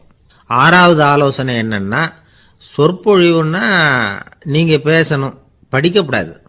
எழுதி படிக்கிறது நல்லா இருக்காது. குறிப்புகள் வேணும்னா வச்சுக்கலாம்.